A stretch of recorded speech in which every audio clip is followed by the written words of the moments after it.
amongst destiny's throes. Which is the right path that I value more?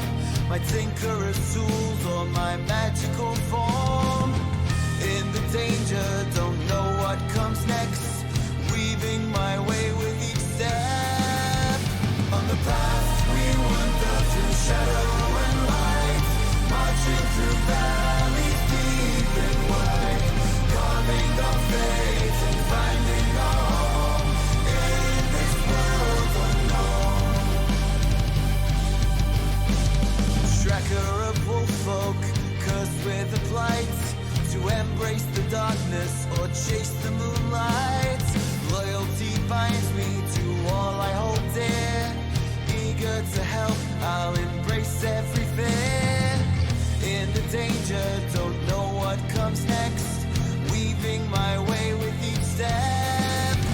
On the path we wander through shadow and light, marching through valleys deep and wide, carving our fate and finding our home in this world unknown.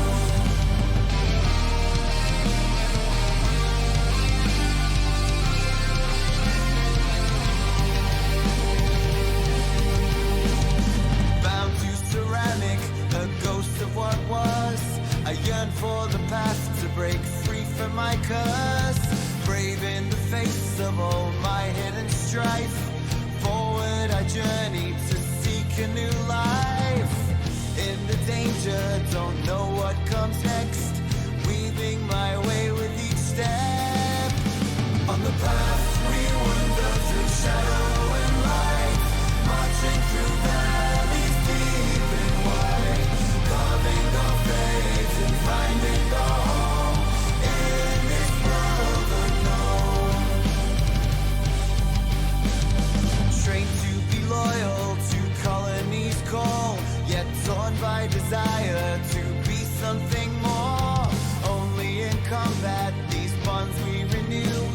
Together we journey steadfast and true. In the danger, don't know what comes next. Weaving my way with each step. On the path we wander through shadow and light, marching through valleys deep and wide, carving our fate and finding our home in this world unknown.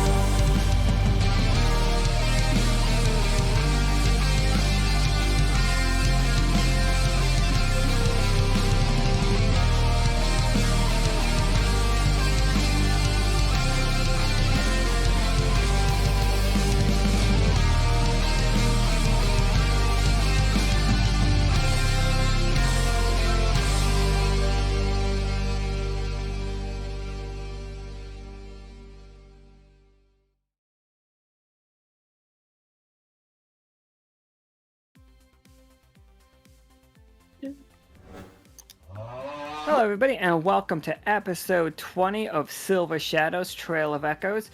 We are going to we're going to go have a conversation with Dr. Meyers. And in case anybody is unfamiliar who Dr. Meyers is our, little bit Dr. Frankenstein, little bit like Beetlejuicy kind of guy. He's just, he's Cash's best friend as far as Dr. Meyers sees it. He has been tied to multiple things. We know that the corruption is spreading and the cemetery is spreading specifically because of him.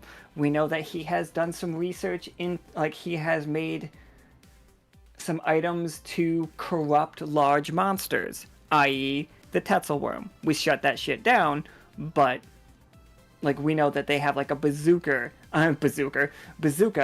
that fires a syringe of corruption that Dr. Meyers made. We also know that Dr. Meyers wanted Sal's finger, or the Salamander King's finger, so that he could, we don't actually know what he wanted to do with it. Nothing good. And a bunch of other, wild things that this crazy guy got up to. Also, he was in league with the doctor formerly known as wait, what was he? Yeah, he was formerly known as Caspian. Now he is known as Capsaicin, Dr. Capsaicin. It might be a bit confusing for me. I'm gonna try to like not. And with that, we do have a new card in the card pack called Doctor's Orders. That card is for everybody that like gets too hurt. You can play that. You remove yourself from with yourself or a willing person from the scene completely. They cannot act in that scene. But say like you get to like 0 HP, like in my head it's like you drag yourself out of the current scene and like start bandaging yourself up. In the next scene you come back full HP. And that is how that is. But like imagine you're wrapped in bandages and stuff. And I think that's everything. Nika, did I have anything else to say? Oh, I think we've moved the game that we missed on Monday. We moved it to the 31st, I believe. We did not. Never mind, everybody. Still working on it. Sorry about that. I had a headache. It was terrible. And like I was just feeling bad. All right. And let's get to the game.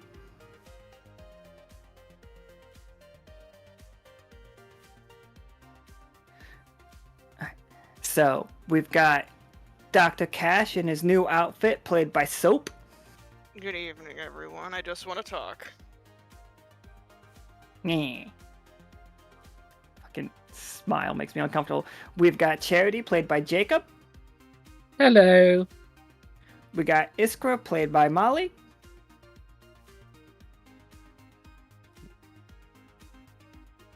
This side. Oh.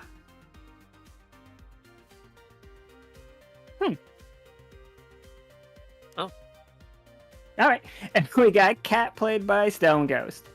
Howdy. I wonder if Iskra's ever going to come back. What? I'm here. Oh, can't there you hear go. me?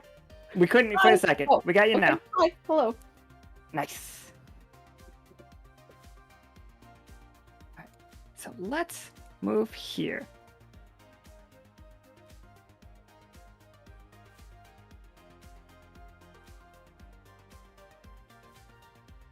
Okay, we're all in Peanut's office again. I'm basically starting all games this month, like this arc, that are not like on the path with you all just having a conversation with Peanut with his new haircut.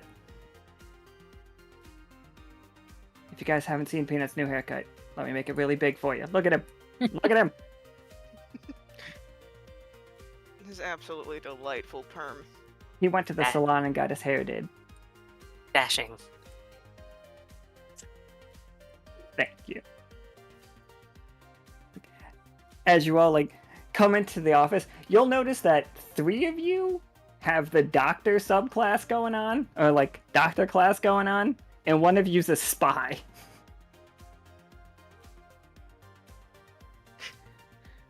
And like, as you all come in, he's just like looks over at Charity, and like Peanut is looking fantastic. He doesn't have bags under his eyes anymore. He's not very stressed out. He's doing pretty good lately.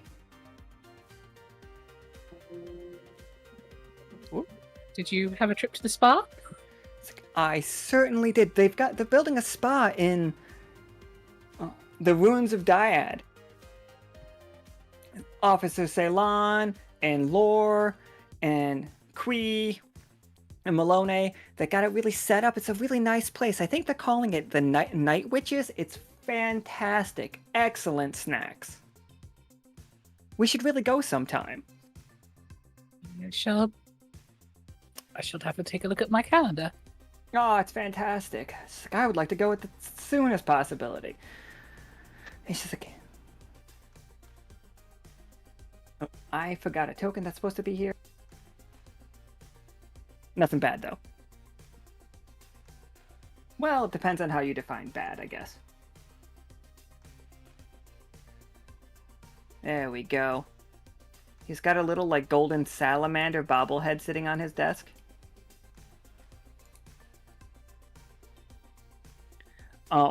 he taps the bobblehead, and there is definitely like a weird oh, Iskra, you would feel it immediately. Air of prosperity to it. Like, just, he's like, it's almost a prayer. Green spirits around it? Oh, absolutely. Little ones. Oh, I don't think Peanut subscribes. Oh, in case you guys have missed it, that you like, and I understand people got lives. There is a new religion / old religion happening all over the world right now, all over the icosahedron, called the GGG, the Golden Gecko God. They worship Prophet. There are prophets of Prophet all around, and if any of you want to, I can give you a golden. I didn't mean to click that. I can give you a golden 20. And the golden 20 works as like you can turn any roll into a 20, including a 1. If you roll a 1, you can turn that 1 into a 20. One time a game. But there are repercussions. It's like what those repercussions are haven't fully been figured out, but I'll tell you right now, you turn wherever you are a little bit more capitalist. Charity's already in debt to one god. They don't know it, but they are. So I'll pass. Something about that statue makes him feel as though he's gonna get shoved in a clam suit. I think he's gonna pass too. Yeah, hard pass. Not interested. I'm gonna tell you, Peanut's been taking a lot of those 20s. It's like he's doing great though. Look at him. Look at his hair. He's working on a salon, like he's working on a spa. It's great. He does look well rested, which is good for him. He's just like, I'm feeling great, and you are all looking fantastic yourselves. Look at you all, I take it you're all well rested, looking like you guys got some good sleep last night. How is everybody doing? And he passes mimosas around. He's like, does anybody need a drink? Is it before noon? It is. I think it's probably 11 in the morning. I suppose it could technically be brunch time, but aren't we about to go on a mission? Do you think we should be under the influence? You see him just start pouring whiskey into the glass that he's about to hand to Cash. He upends an entire flask and then passes it to Cash. He's like, about that mission, I'm gonna need you all, and he's just big sigh, to head up to Sonnery and have a conversation with one Dr. Meyers. The moment he says Dr. Meyers, he is taking it, upending it, and just downing it immediately. Go on. He nods. He's just like, I figured as much. Due to what everybody was bringing back during our adventure in the Neverglades, and information that we have found from your adventures in Plumbob, we feel like he and Folksong with the spreading of the cemetery, we are worried that Dr. Meyers might be involved with the alchemists in some way. It's just now remember, we have no authority anywhere other than the Silver Thimble. This has to be just a friendly neighborhood visit. Then he looks over at Kat. Wink! It's just if you guys could just go ask him what he knows, and I'm sure he'd be willing to and he pats the back of Cash's hand, that he will share any information he has, of course. But in case he's not willing to share, he looks over at Cat. Wink. You got something stuck in your eye there? Is he? Is he also saying wink? Oh, absolutely. I don't think he can wink. Like, he keeps trying, but, like, it's just like a big scrunched up, like, blink with both of his eyes. But he thinks he's winking.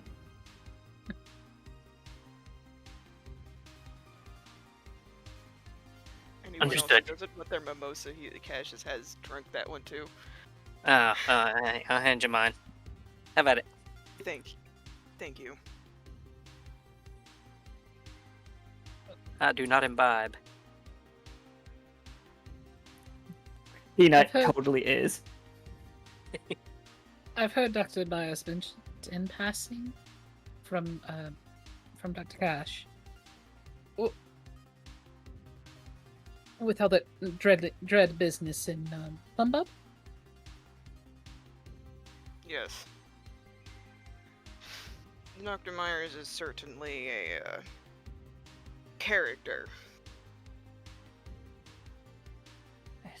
A character for sure. He offered the Lockstitch a large sum of money in return for the Salamander King's finger. Luckily, the crew voted to return the finger to the Salamander King to stop any problems occurring with that. And Talali was quite happy. Officer Talali was quite happy. Why? You're welcome for that, by the way. You're welcome. You're welcome. I mean, at this point, it sounds like we need to stop giving him things. I would say we should probably stop off giving him things. Absolutely. Thank you, Iskra. Without any, like... I mean, if he offers something that's like... And he, like, taps the bobblehead. And just, if he offers anything that, like, could really benefit the crew, then absolutely. I leave it in to your discretion. Like, he looks at Charity. I believe that you have a good handle on what might be worth dealings. And he reaches under his, he opens a drawer and pulls out 4 orange Lockstitch, like, symbol pins. And he hands each of you one of them. He's just like, these are our new communicators. I'm sure you will all immediately recognize that these are non-magical communicators. They're still in the with the help of Seth, Akana, Rennick, and many of other members of the crew, we have figured out a way of avoiding corruption hurting our communicators. And apparently, they work quite well at a distance.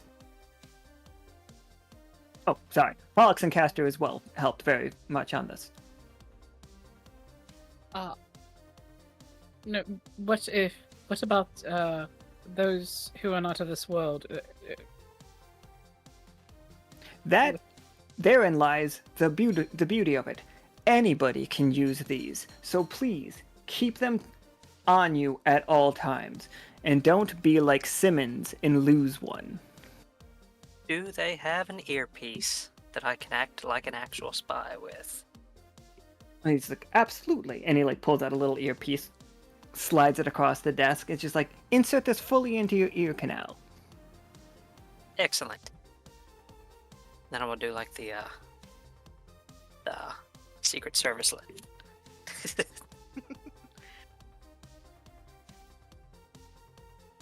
You gotta have the little extra flair, right? Yes. These ones do work by like the Star Trek tap, by the way.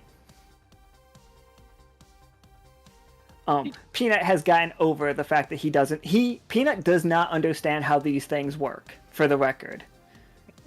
Peanut understood how the magical ones worked, because he's from a world where, like, magic was prevalent. Like, he's from the liminal plane. It's all magical there. Like, and he loved it. He does not know how the science ones work. And therefore, when he first did this, he just kept screaming into them, expecting, like, he needed to yell for you to hear him. But he got over that. It's just like, they've been battle tested by the crew that we sent to Tirloa. One of them is missing somewhere, though, so that's going to be a problem for later. And they Now- have a long range. They have an exceedingly long range. As far as we know, they can go as far as you all may travel. They can go to the other side of the world and still work. So we But- must be careful that there could possibly be someone listening in. As of right now, nobody else in this world has the technology to recreate these.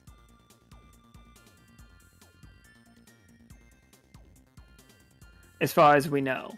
And we have some people on top of this spy situation. And like he like looks into a folder and you see like a picture of Katori. Katori, Arthur, Vidra, and who was the fourth one for tomorrow's game? I forget. Not me looking in the Discord trying to figure out who's playing tomorrow. Oh yeah. We've got some people working on that, on our little spy problem right now. Hard cut to Nickel and Katori like torturing an otter. Aww.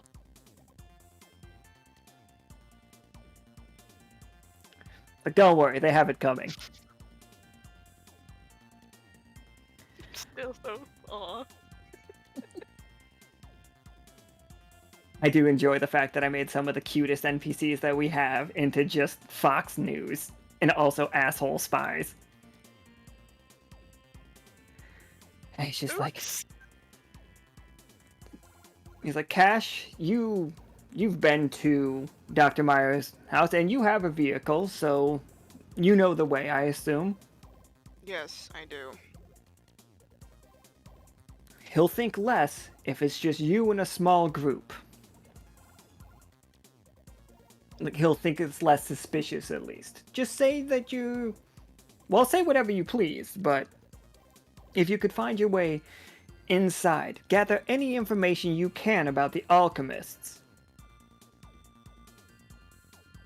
In the nature of not giving him things, if a situation similarly to that of the... This is an out-of-character question. The book that they acquired from him for... Alkali?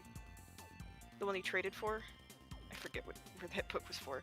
But in a situation when it comes to trading for information, was that at least permitted? Absolutely. If, like, within your discretions. I trust all four of you.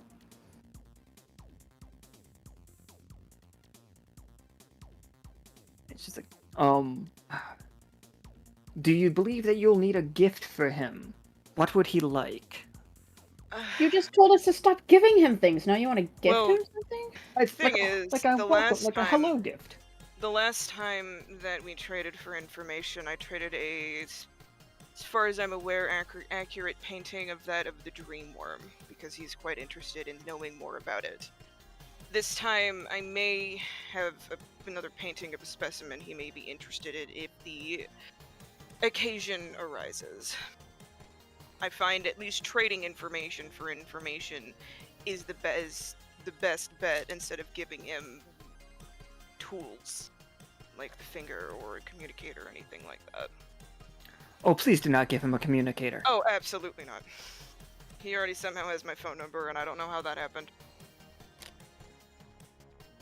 Peanut looks around the room. Like, we may have had a leak at some point. But don't worry, hard cuts to Nickel like decking an otter in the face. It's like, I think we've got that under control.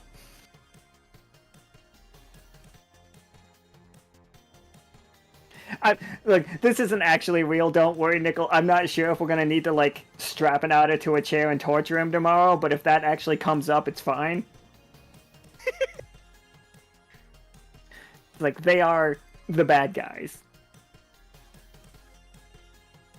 It's like, I'm just for the record, I'm fine with any of you. I'm punching a fox pundit in the face at any time you want. Live your life.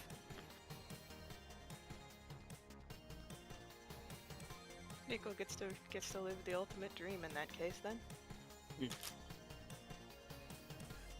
Lucky. Was there anything else, Peanut, or should we get going? It's like, if you are all ready, like, please get your stuff around and you can load up the Dreamsicle, which is the name of Cash's vehicle, in case everybody forgot what that car is called. It's so fucking great. Perhaps someone other than Cash should drive. And Charity looks like the empty mimosa glasses. Perhaps you are correct. Oh shit, now I have to move all the tokens around. Who's driving? Who can drive? I drove a dude buggy once. Charity That's drove driven in their last mission, but it didn't go very well. I've really driven a funny- few times. The really funny thing is, If Cass is around. in character, Ked is more likely the one who's going to be driving, but I was going to say it'd be really funny if Iskra was the one to drive the Dreamsicle before Karam ever got the chance. Yes, can I please? Oh, please. Hold on. Okay, alright, I gotta move. I set all the tokens in the... Don't worry. Well, you said alcohol in Dr. Meyers, and Cash not drinking when he has to hear that name. Oh, is today the day a plane crashes into the apartment and kills us all? Nope. That We gotta would be play. Wild. I constantly, like, you guys have no idea how loud these planes are. Y'all get Donnie Darkoed on stream. I'm waiting for it.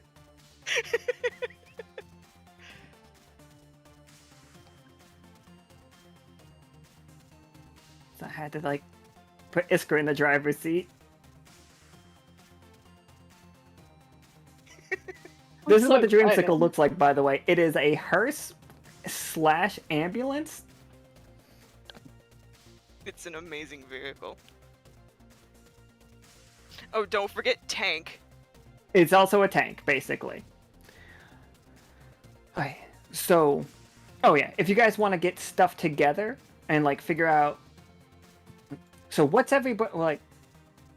Are we bringing anything special to this? Because, like, in the last mission, Peanut warned people about the corruption and stuff when they were going to tier lower. He's not giving you all that warning because you guys are going to Sonnery. We've been to Sonnery before. He does give you the warning that, remember, Sonnery has a habit of changing it on a dime from, like, going anywhere from, like, he's not explaining it this way, but I will explain it this way. Like, anywhere from Goosebumps level, like, fear. Like, you know, scary geese chasing people around, living puppets, terrifying vampire rabbits, Banicula, to, and then it can switch immediately into just, like, severe Hellraiser levels of body horror. Like, it goes terrifying in a second, so be prepared to deal with that stuff. And also, we have it on good authority that Dr. Meyers has been experimenting with corruption. And he's also been experimenting with putting spirits into living bodies and putting ghosts into inanimate objects. Those two things are not supposed to ever happen. Like, and Iskra, you would know that for sure. Like, spirits can inhabit inanimate objects, but they cannot inhabit other living bodies. But Dr. Meyers has been playing with doing just that. And then also forcing them to do things. Like, And that was kind of what was happening. It was a dead body, but it was what was happening in Plum Bob.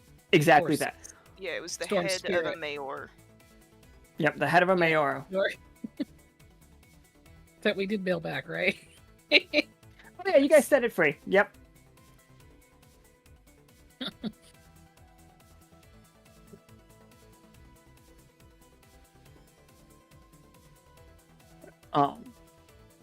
But yeah, you guys can, like, go get all of your equipment ready.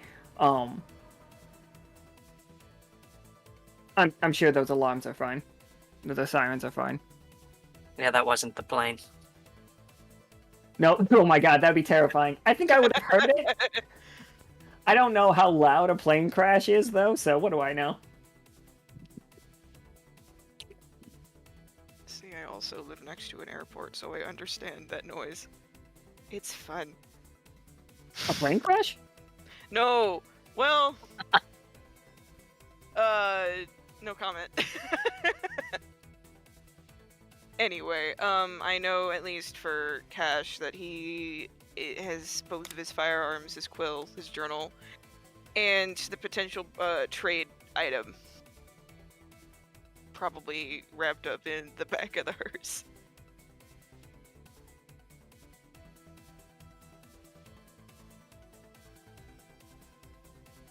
So I've got my sword, a dagger, and the usual stuff that I carry around. Nothing Oh. special. Yeah, absolutely. Like, I assume that you guys have everything on your character sheets, as regular. But, yeah, if you guys can think of anything else, what was I gonna say there? I mean, it doesn't entirely, totally feel overkill to bring extra weaponry, i.e. the God Hunter items, but Yeah. it's not something that Cash would personally use. I don't think he'd be strong enough to wield any of them, honestly.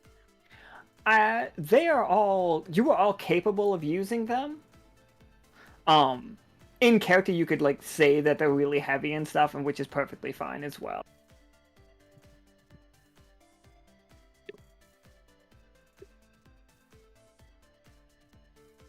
Hmm.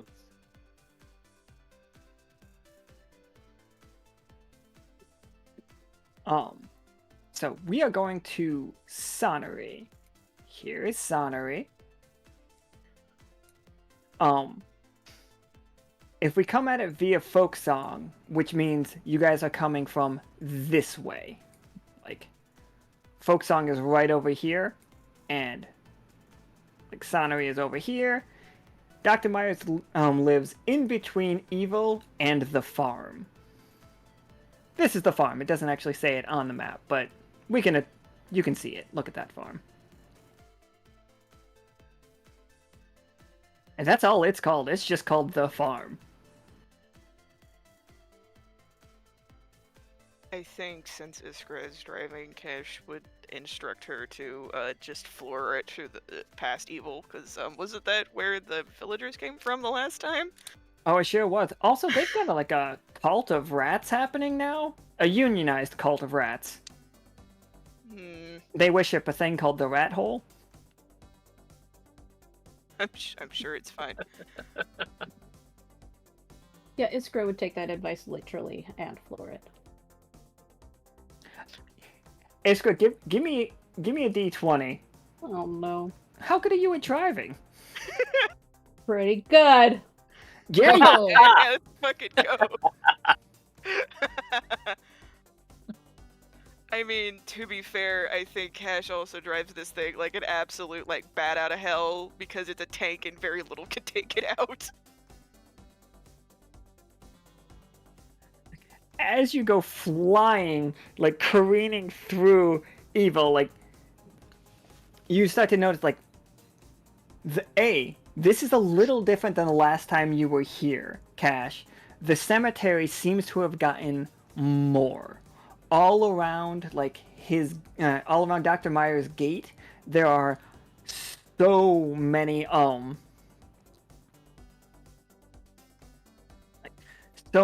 the, cemetery, gravestones just popping up.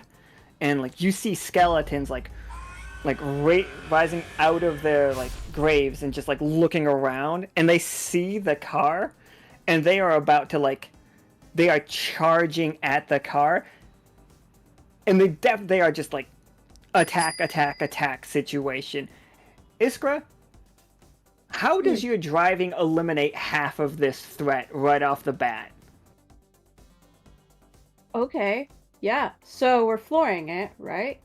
And then I'm gonna touch the side of the car with my bracer, and send my electricity down to the wheels, so as we're zooming through the cemetery, it's just sparks flying in all directions, also sending out shrapnel at these guys. Oh shit, where we're going, we don't need no road. No. So like you see, oh, why do I keep grabbing the? Oh, the car's token's huge. That's why.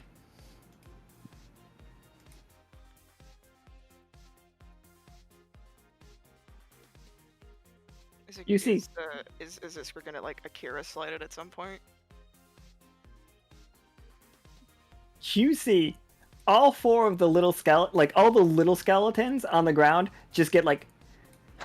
Do the bones turn to gold, Iskra? That's up to you whether or not you want that to happen. No. No, No, absolutely. Okay. But I would say that the rims of the dreamsicle do. They turn into spinners. Yeah, gold spinners. Neat.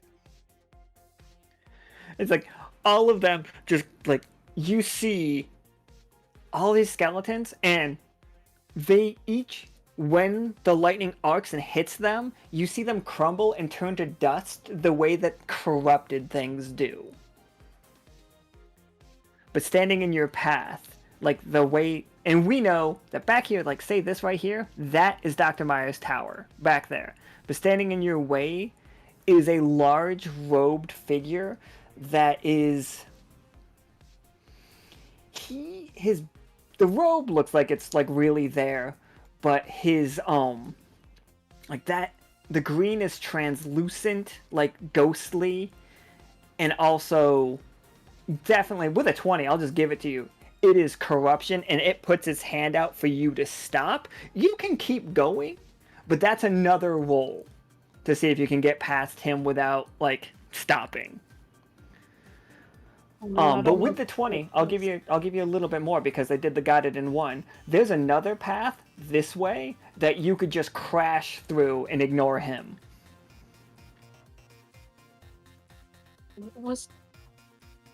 Is Dr. Myers not expecting us or not fond of visitors? I'm really confused. I think the graveyard is a cause of what he is doing. This, I think, is its own thing. Ah. Right. That, and I'm sure he could see us from a mile away, considering the color. He would know, so this probably isn't something of his doing. The cemetery feels like something we could deal with later if we're like on a mission to get to Dr. Myers.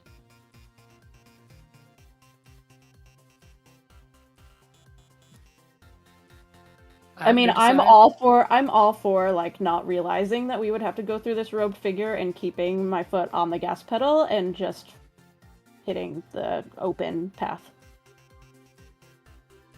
Is it an open path or is it a path paved with headstones? Oh, it's all headstones. Like there's the second yeah. time we've run over headstones. I'd go for it. I'd go for the path. Yeah, I vote away from the corruption. Okay, so we're going the long way around? Like, not long way around. Do we want to go direct? No, sorry. Yeah, alright. Absolutely. So we're going... So this way, right? This is what we all just said? Yes. Alright. Yes. Alright.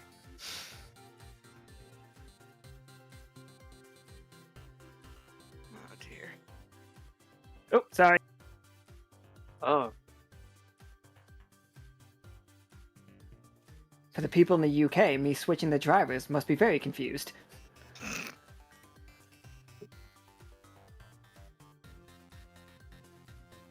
So, like, you start flying like down the down the other path, going the long way around, and you see this creature with long tendrils, like, dug into the cemetery, and it just keeps like pulling out caskets and like setting them to the side, and it just looks up at you all and like tilts its head a little bit and then just goes and keeps like back to it. There appears to be in like right here. This is a big hole in the ground. That it keeps grabbing the coffins and then dropping them into that hole, and grabbing a coffin and dropping it into that hole. Oh, we should actually. You guys should be looking the other way. Can Charity sense anything coming out of that hole?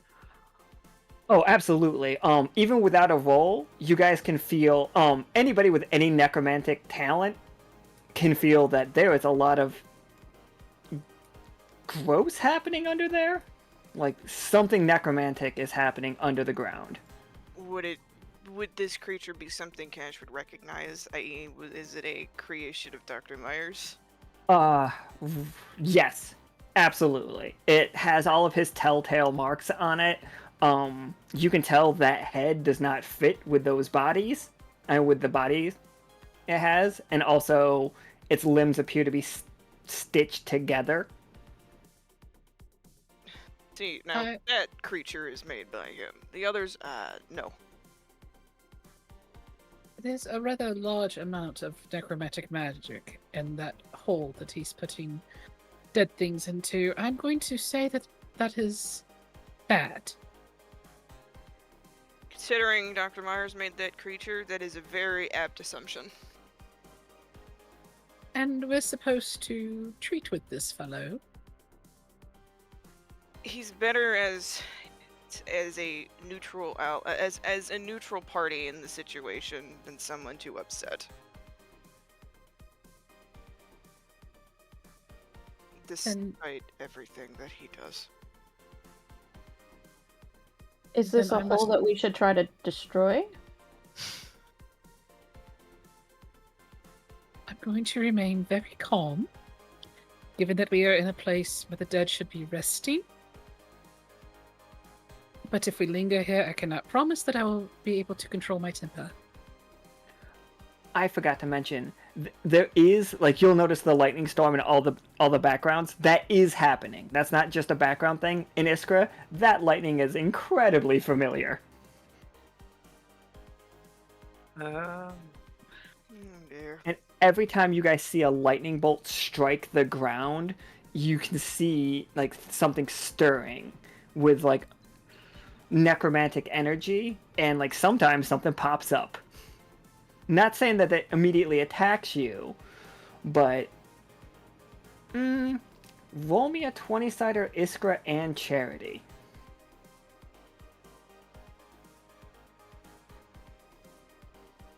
Jesus Christ, you guys. Fucking good rolls today. I'm so amazing. I'm so amazing. I don't even see where mine went, but I rolled a 12. Yeah. Yeah, so you're both successful. You both have... you can both come across it in different ways. Iskra, there are spirits in those lightning bolts being condensed and forced into the dead. And Charity, it's very similar to the Meyers head. Like, they are just, like, spirits of...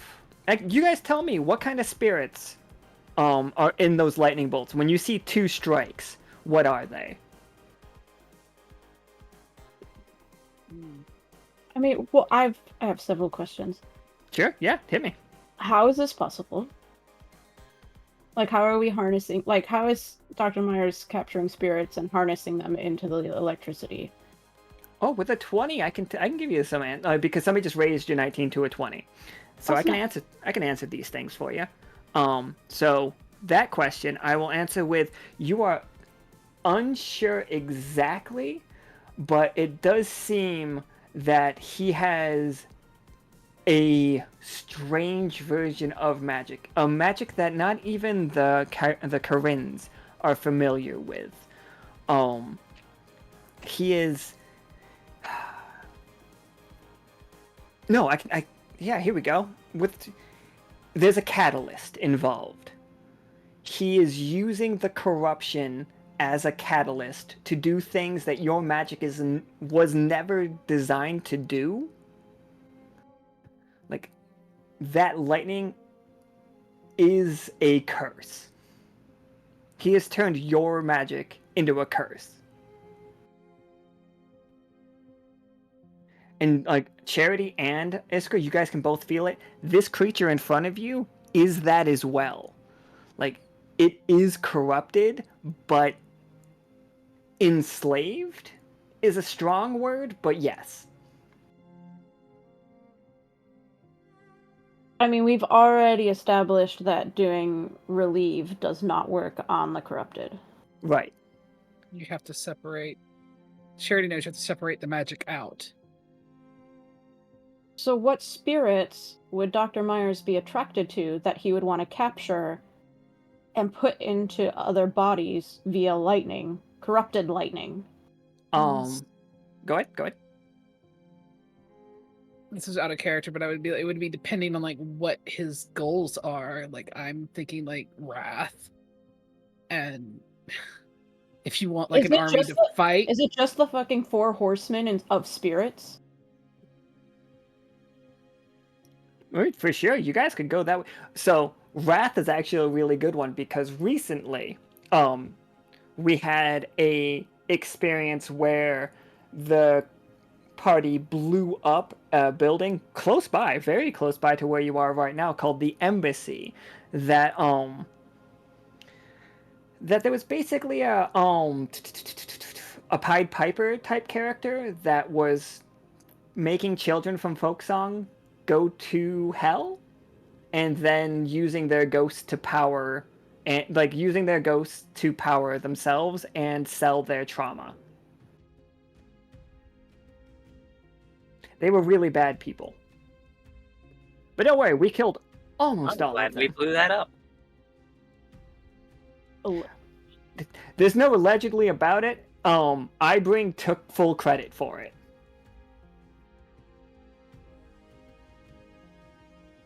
Okay, so it's spirits of wrath and of possession? Yeah, those are perfectly fine. Like you guys could. Possession? So yeah, like whatever you guys say you want is perfectly fine. Like we just flavor this. Like if these are just angry spirits, like that tells us that whenever this lightning hits, they attack on sight. If there are wrath and stuff. and then I would suppose the creature that's in front of us would be more of like a creation, given what it's doing, or like what is it? Corrupted creations, gross, but yeah, absolutely, we could do it like- that way. Go ahead. You said what is it? Can Charity see what it is doing? Like you said, it's picking up the coffins and putting them in this hole that's full of necromantic energy. Is there anything like? Can Charity discern a purpose for that? Is it just like fuel for a fire, or is it like creating something? I think the word I would use for that is collecting. This might be a spirit of collection. Okay.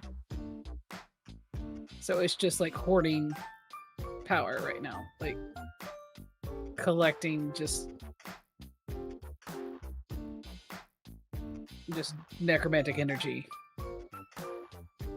Yeah, for sure. Or is it using that to fuel the necromantic energy?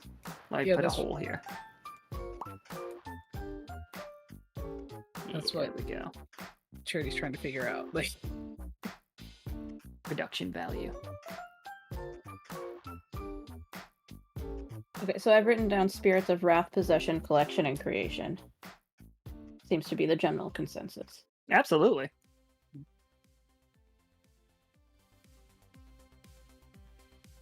Nightmare situations for everybody. so right now, Charity's fists are clenched in their lap, and their eyes are glowing green. I would say for everyone's benefit, just hit the gas again. Best to not sit on this too long. Stay away from the lightning. I promise today not to instigate violence. I will not guarantee. I will not guarantee Dr. Meyers' mercy in the future. I mean, I'm going to feed off of your lead and your energy, Charity. I I was told we meet him today. So, Dr. Meyers is an extremely interesting individual that I may seem very nonchalant about it, but please understand, I completely understand where you were coming from. I'm I not one believe you to do. truly I'm not one to truly dwell on the dead, but this is a little much even for him. I don't believe you understand fully. But I'm afraid that we will need to address him sooner rather than later, given what we've seen here. However, promise Peanut, we would do this mission. So, let's get out of here. Just like multiple, like me just being like, "Hey, you guys want to take this bait?" And you guys will like press down on the gas pedal and just keep going. Yep. Charity Actually, wants to, what? but Charity's also like, well, Dr. Cash is a crew member. Cannot get Dr. Cash annihilated right now, so... I kind of wanted to try and get some of that goop into a beaker or something to test tube. Charity... Does Dr. do Cashews a that. whiskey and 3 mimosas in? I mean, Charity has supplies with them always, like in their little... They have like a little bag, and it's got like a first aid kit and all this other stuff, and obviously collection tools for... But, like... Will that creature allow... That is the question. But you want to sneak up on it? Oh yeah, Charity and stealth, okay. Let's... just to collect I mean, a sample? we can send the tipsy doctor out. He's probably semi-familiar with this creature, unfortunately. I mean, that's up to y'all. Like, I have started to put my foot on the gas that it is slowly moving forward. I just keep moving the car on accident. Nobody panic about that. That is just me trying to move tokens around, but that car's token is like all the way out to here still counts as the car. Oh wow. I would just Wow. like to point out, just anybody who's driving the dream circle at a very dangerous place, I think one aspect of like the instructions he gives them is don't ever stop moving, because if we gotta go, we gotta go. So if it's moving, that's fine. Just gotta jump for the side door, you'll be fine. I was gonna say, there's nothing wrong with me trying to open the door and reach out while we go past. Alright, Charity gets out a couple of vials and passes them to Kat. All right, Kat, go I'm ahead ready. and give me 2d20 because we know Iskra's an amazing driver. Turns out.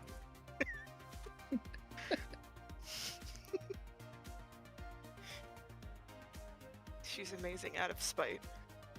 Ooh, I know. Yeah. 20. What's it look like? It's like all right, so like you are able to get a complete vial of it. You can also even look into the hole while you're doing it. Like you completely dodge this creature. It is gonna strike out at you when you guys get close enough, but to like keep you away from the hole and keep you away from what it is collecting. But you nail it. Tell me what it looks like. Some weird. It's a thick, goopy substance. Kind of black and purple, I think. Kind of hard to see through. Oh no! I know what the corruption looks like. I want to know what it looks like for you to do it. For me to do it. Yeah, like what does it look like leaning out of this fucking giant hearse as Iskra fucking deja vu? All right. So, I mean, I would imagine that Iskra is like, once you realize that Kat wants to collect this thing, is just doing donuts around the creature. Go for it, Kat. All right. So I see the sideboard. Are those suicide doors? They are. Yes, they are suicide doors. Fantastic. I'm gonna swing open the door that I'm sitting next to. Grab hold, step out onto the sideboard, and just hang while the car's doing a donut around the hole. with the beaker in my hand and just scoop. Then Absolutely. Oh, go ahead.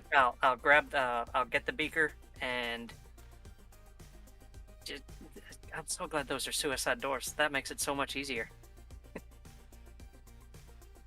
A curse with suicide doors is like a really funny thing to me. I did a tiny bit of looking up to a real world aspect of this car, and the date and the years that the model that would match to actually real world had suicide doors.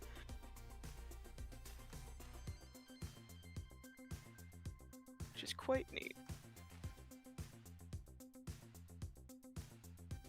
You're able to look directly down into that hole when you get close enough, and this is what you see. Like, these coffins have pipes going through them. Just And- like under Plumb Bob. Like under Plumb Bob. Like the same kind of pipes, but each of those pipes is like slowly leaking a little bit of corruption. And there's like down in there is a path that leads further. That is the same direction as you would have to go to get to Dr. Meyers' house. Oh, goody. That's good to know, though. Might be handy in the future.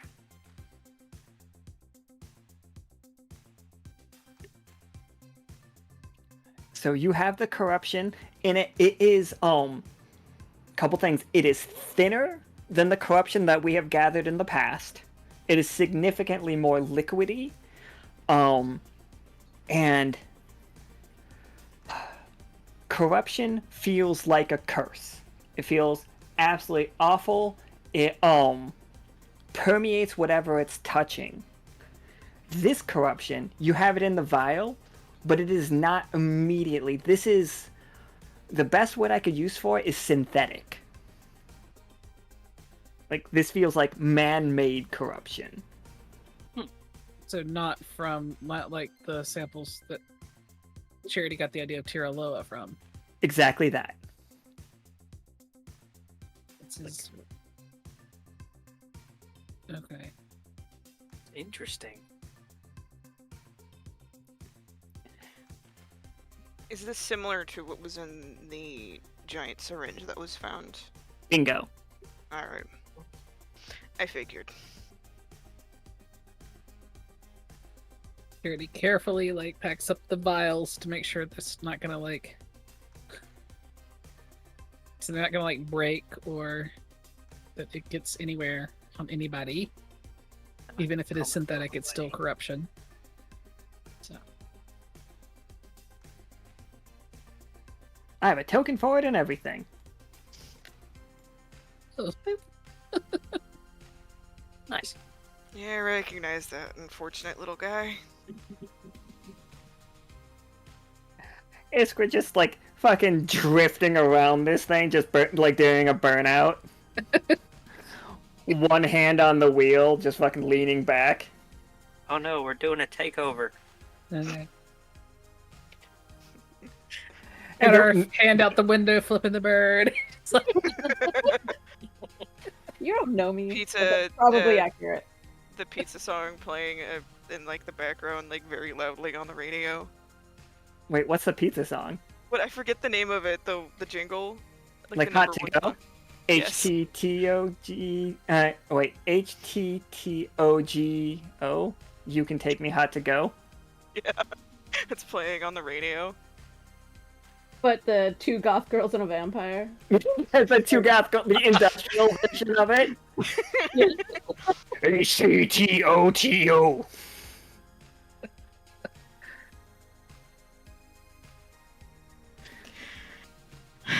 And then we just like gun it. Yeah. Hilarious. All right, so you guys approach. That creature is pissed off. Like it is so angry that it can't grab onto the car. It's like it tangles itself up in its tendrils and falls over. And then you guys just like gun it, do a fucking burnout, pop a wheelie. I don't know. And here's Dr. Meyers' house, which looks similar, but a little different than the last time you were here. There are trees growing around it, and like fruit hanging from the trees, there are coffins hanging from the tree as though they are fruit and growing out of the base of the trees. Also, didn't Charity see something similar like this? Like, it Oh, wasn't sure. coffin growing out of the trees, but it was... Charity looks at the coffins to see if they sense, like, spirits in them. Not spirits direct, not yet. But there are bodies in there. Like, things that should be at rest are not are in there. And as you pull the car up, you see a giant figure that some of you might recognize as he like comes out and he like does a little wave. Cash just gets out. Just, hey, Joe. You know, Joe bows his head. He's just like, and like motions for the front door. He also offers to take, like, he doesn't talk because he can't, but he does offer to take your coats. In the rain? Rude, Joe. Once you guys get to the door. I'm going to assume there's, like, a compartment that Charity can, like, store that vial in the back of the dreamsicle. Yeah, the back of the dreamsicle is a fucking full laboratory slash clinic. Okay, so, it's safe Sure. back there. yeah, that's what... And they'll still take their bag, because it's got the first aid kit in it, and that's, you know... Been on enough missions to know that that's going to be something we might need.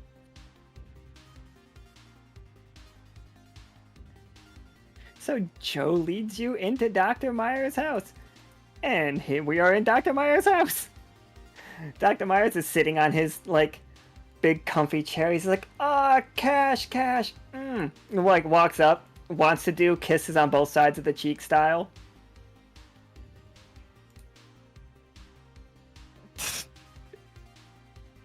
I think he just lets him. My best friend. Oh, and who are your friends? Introduce me. Little claps. You will notice that there are already 4 glasses of wine on the table, and he has one as well. Well, Were you this is... expecting us? I saw you coming from the distance. It's like a very recognizable vehicle. Mhm. I believe we've already met, Doctor.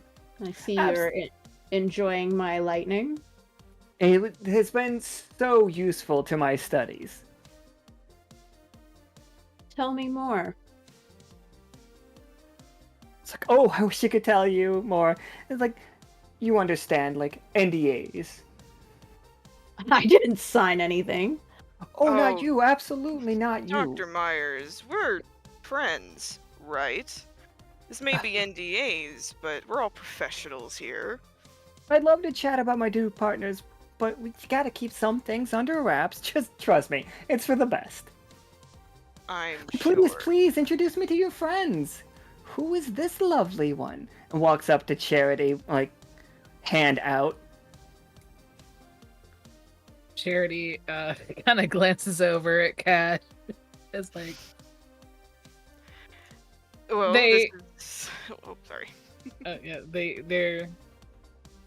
do extend their hand, but as always, they're still wearing their gloves. Just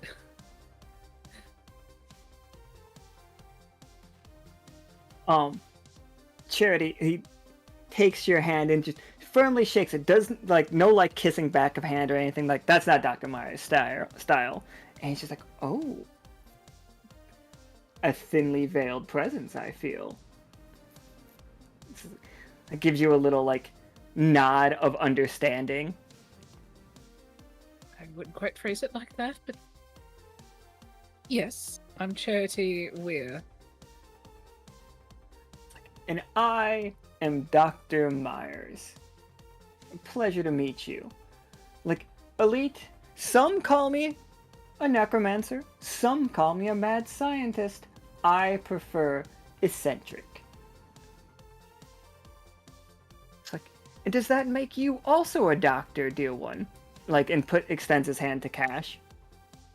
Not Cash, to Cat.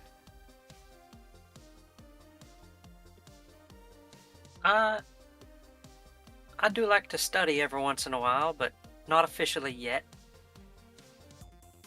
A doctor in training. It's just like, oh, actually, Cash, Cash, Charity, when he shakes your hand, he does the secret doctor handshake. Charity has no idea what that is. I mean, like, Charity's aware of that there's a secret handshake, but they've never... They're not, what's the word? In the cult or whatever.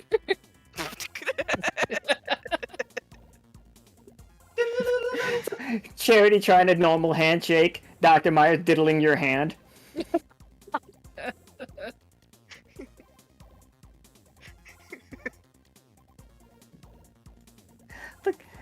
like goes up to Cat. It's just like, soon you will also learn the secret handshake. It'll be fantastic. It's amazing. And he's just like, please, please, everybody, enjoy yourselves. Tell me all about you. What brings you here today? I'm sorry, before we get... Does anybody need any snacks? I have many things. What should I ask for? We could ask Joe to bring you a snack. What do you need? If this is wine, I could use some juice, as I'm not fond of alcohol. Oh, absolutely. Juice. Thank you. It smells funny, but, like, not bad funny. Just funny. It is like, it's doing that dry ice bubbling thing, and like, not, you know, the way that dry ice steams over the edge of the cup. I'm gonna take a sniff. It's like, I promise you, it's not poison. If I was gonna poison you, I wouldn't tell you it was, though. So. What kind of fruit is it? It is a mixture of many kinds of fruit. He's like, looks over at Joe. Where did you find these fruits? And like, Joe somehow pantomimes a tree and also a ghost pepper bush. So it's got some spice to it. Does Charity see any corruption? I don't think no, I don't know. This is none of what he's trying to serve you is corruption. Okay. I'm just worried it's so there are coffins hanging from trees. I'm just worried it's juice.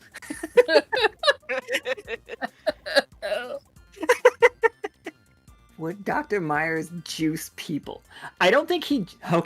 Okay, so the way that the cemetery works is if you die, no matter where you die, on, unless you were killed by null metal, that does set a different precedent.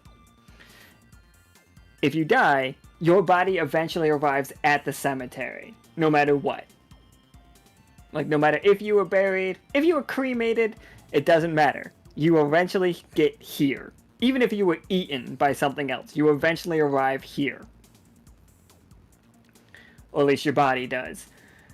So I think, in that regard, and we know that we have plant people in the world, he would juice the bodies of plant people. Whether or not that is this, I don't know.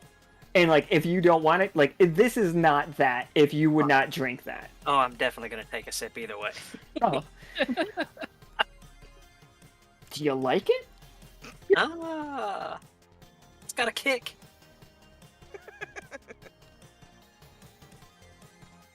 It's got what bodies need. Other bodies. Great. Thanks. Better than wine, I guess. It's like, don't you worry. This wine is the finest vintage. I had some friends from Virtuoso bring it not too long ago. Ah, delightful people. Little weird about magic, though.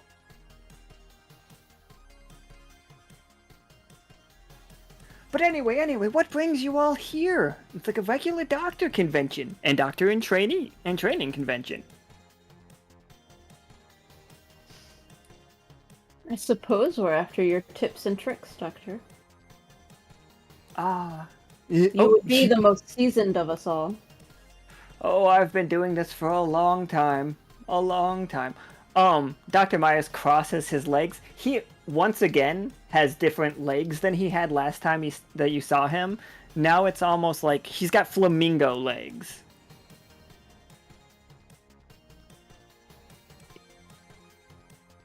That he has stitched onto himself. And he's just like, It's like, I'm sure you've seen my work outside? It's fascinating, isn't it? Seeing your work and more than just outside. I have heard that it... What? Oh, do you mind telling me where you saw it? I was concerned it might be spreading. I'm unfamiliar with... I'm unfamiliar with weather magic, and my early experiments with the lightning did cause this storm to occur. It hasn't stopped since. I assume that weather patterns may have spread it further further east, as the wind blows. You're claiming the storm wasn't on purpose? The lightning was on purpose, the storm less so. He picks up his cup and takes a sip. Yes, production value.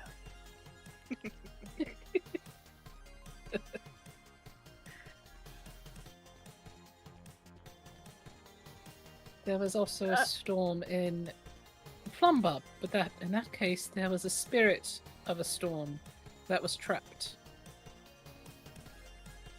Ah, yes, you met Dr. Capsaicin. He wrote that he had a run-in with some of you. He said he met Cash. I was so excited. I'm glad. He sips his wine too. He has just politely taken Cat's wine and just had it sat next to his. I think you guys should be able to move the wine glasses. I don't know if that's necessary, but production value. Oh, I can, but it's under my layer. That's fine. Iskra tries to reach over to Cash and just gently put their hand down, like, please, don't drink this. Doctor, can you tell me why the lightning was on purpose?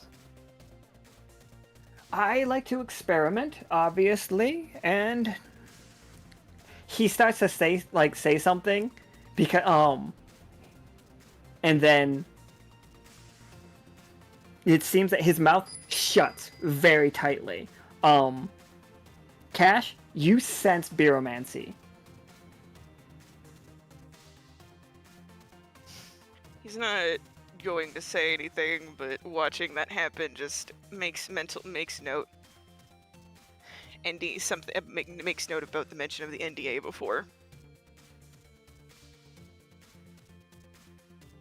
So, did you sign an NDA? Cash? No. Or No. Did Dr. Meyers? Did you sign an NDA? He's like, I'd love to chat about my new partners, but you understand. Then I suppose you don't know. You can't explain anything about the spirits that are being trapped into the lightning, cursed into them. My recent endeavors have been transformative. It's amazing what one can do with the right support. Is there no board of ethics that you answer to? I think you hear Joe laugh for the first time, and it's unsettling. It sounds like chains rattling and wood splintering.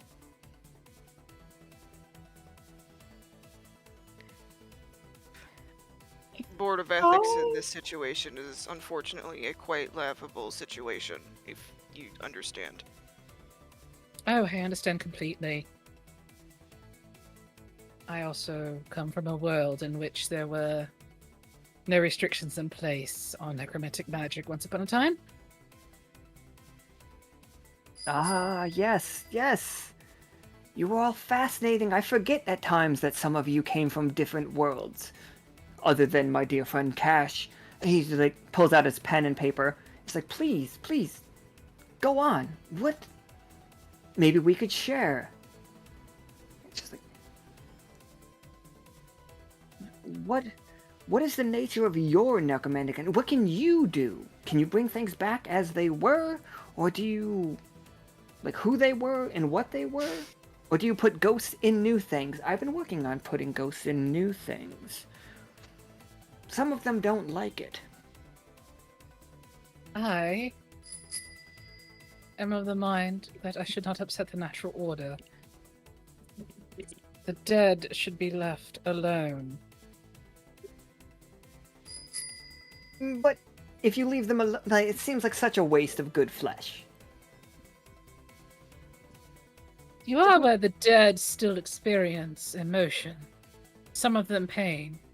Yes, yes, and yes, it's exactly that. Exactly. See, you understand. The emotion is the key to getting them into the right body. You must find the mold that fits the emotion.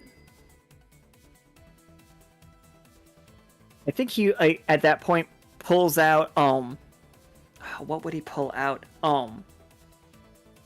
He pulls out a set of doctors, like surgeon's tools. And you can immediately feel that these are almost possessed. Like the next step down from possession. He's like, you see, these souls were linked, like doctors. He points at each one of them. Doctors passed, you understand, and like continue to give to the cause.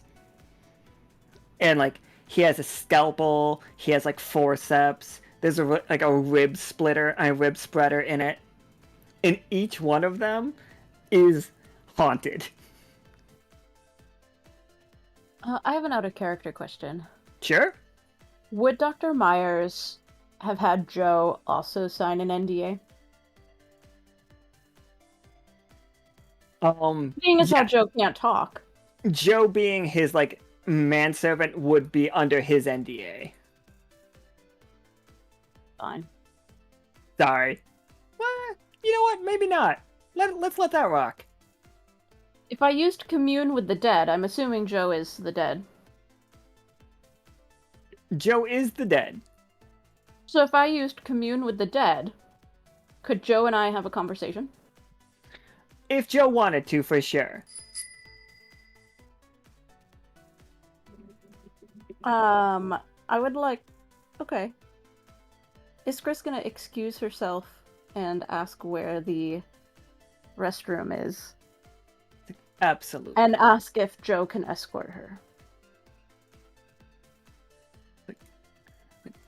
Of course. Like, it's right down the hall. But Joe can help you. Joe will help you find it.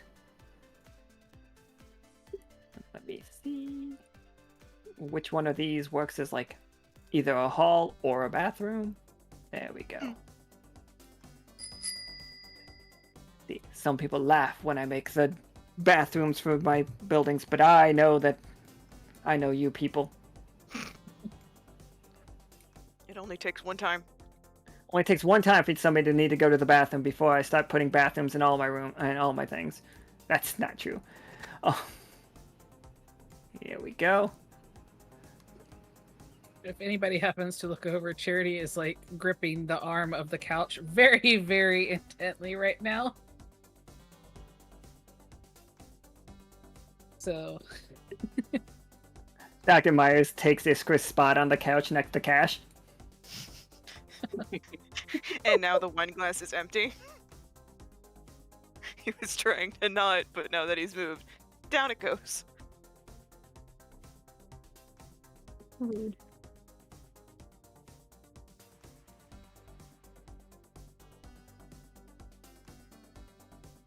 So I would like to use commune with the dead to try to talk to Joe. Let me move us here real quick. like, Joe feels the commune with the dead come over him, and he turns to you, and with a voice, again, that sounds like rattling chains and splintering wood. Oh, this is weird.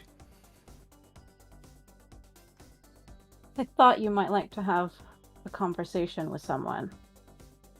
I mean, it seems like it's been years, yeah, Joe? It's been a minute since I talked to anyone, but really, my life is perfect. Iskra touches the back of his hand. Are you treated well, Joe? Does Dr. Meyers treat you well? Absolutely. I have a fine home, and I get to see the most fascinating people. Tell me more about these fascinating people, Joe.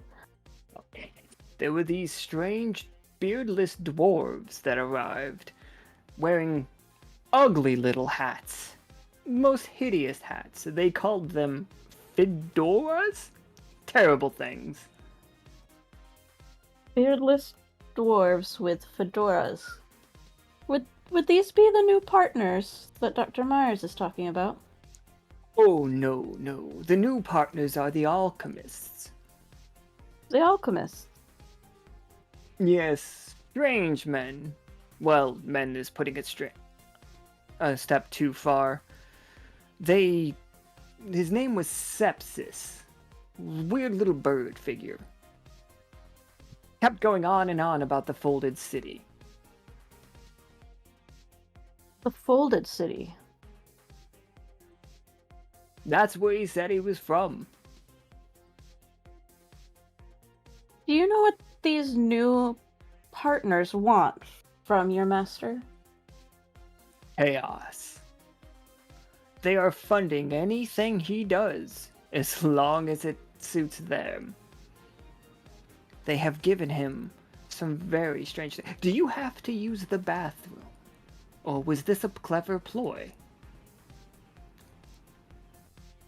I mean, I could go, but don't go Okay. far. No, that's fine. We could talk. I mean, I'm enjoying the conversation. Oh, absolutely. I didn't know if you needed to go right now. I don't want you to feel like this is a trick, Joe. I genuinely wanted to have a conversation with you. Oh, excellent. I'm sorry. I wanted to make sure that Dr. Meyers treats you well and that you're not in any danger here. Seeing as what he's doing with the ghosts and spirits and trapping them and all. I am what you might call an early experiment. But what he's doing now, the promises that it makes. And he The looks back and promises? forth. I might be getting myself a robot body.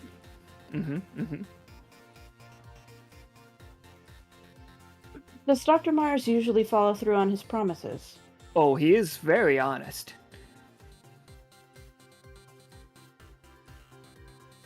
You seem very honest, Joe. I like to think so. Why wouldn't dead men tell no lies? Well, Joe, in that case, I need you to tell me where we can find the alchemist. The Sepsis has returned to the folded city, or at least last I heard. How I many gave are him his there? handcoat. There were 3 that came here many months ago. One, almost frog-like, wearing an outfit very similar to your friend Cat. His name was Troggle. And then there I'm sorry, it was what? Troggle. And it sounds like very similar to like somebody hacking up a loogie, but also Troggle. But also chains. But also chains and splintering wood. Okay. Totally understanding. The other one, I never got his name. Strange Bluebird. Sepsis isn't the bluebird? No, Sepsis is a small orange fella.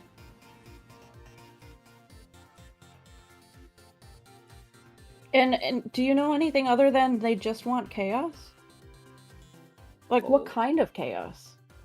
Troggle just went on and on about chaos and any order is not meant for this. They mentioned the in-between, but I don't know what that is.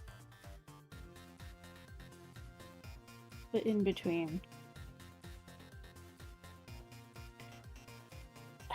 They like tea.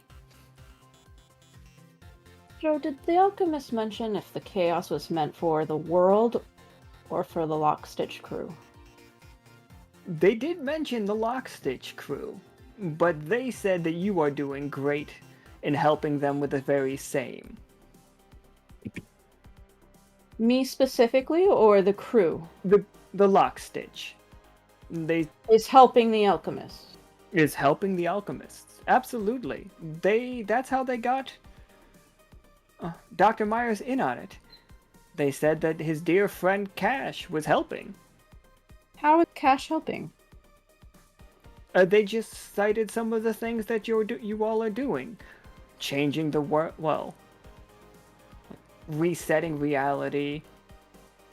Something about adventure.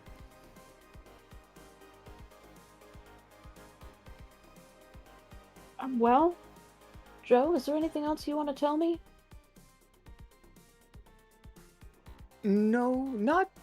Oh, be careful which lever you pull when you flush the toilet. One of them is not the flusher.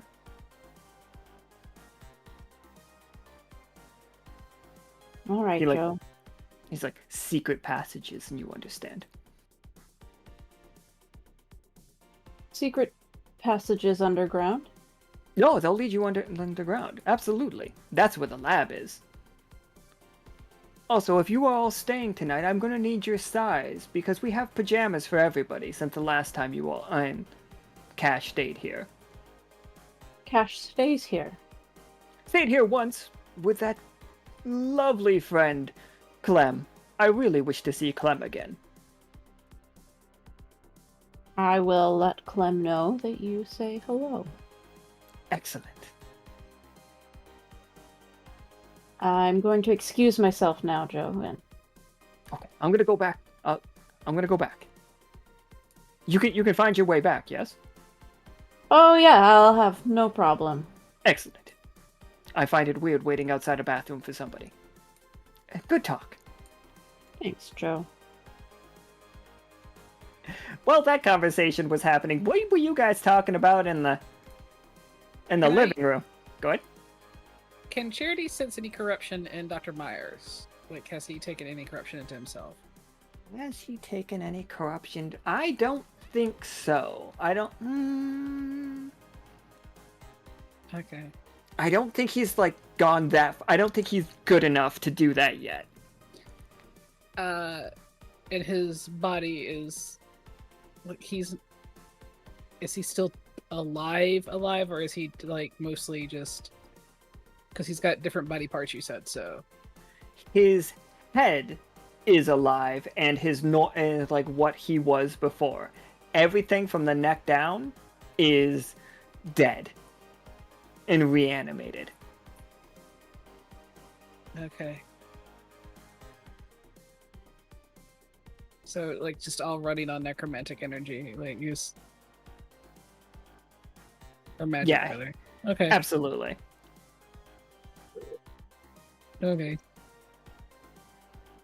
So, what have you all been doing lately? How are your studies coming? Like, what kind of doctor do you intend to be, Cash? Cat.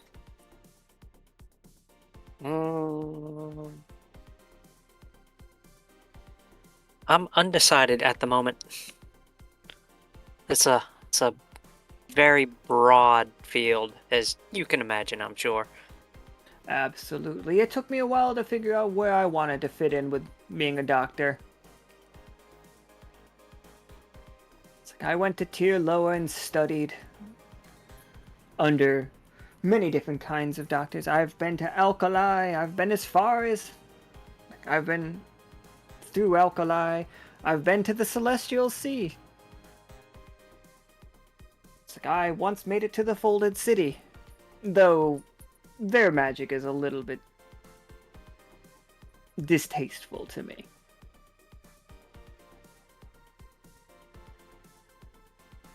Sip.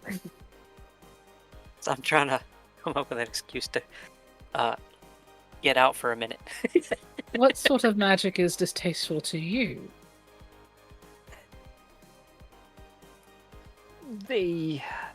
And then he has to stop talking. Mm. Ah, I see. Presumably you're friends, then.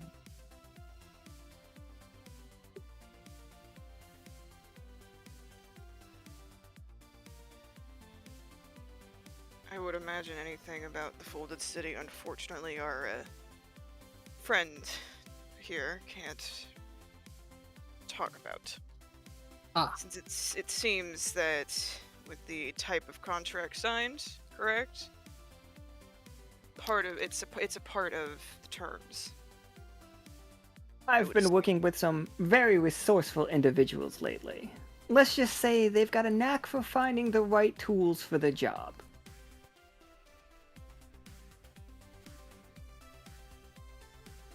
Cash is gonna sip his wine for a moment.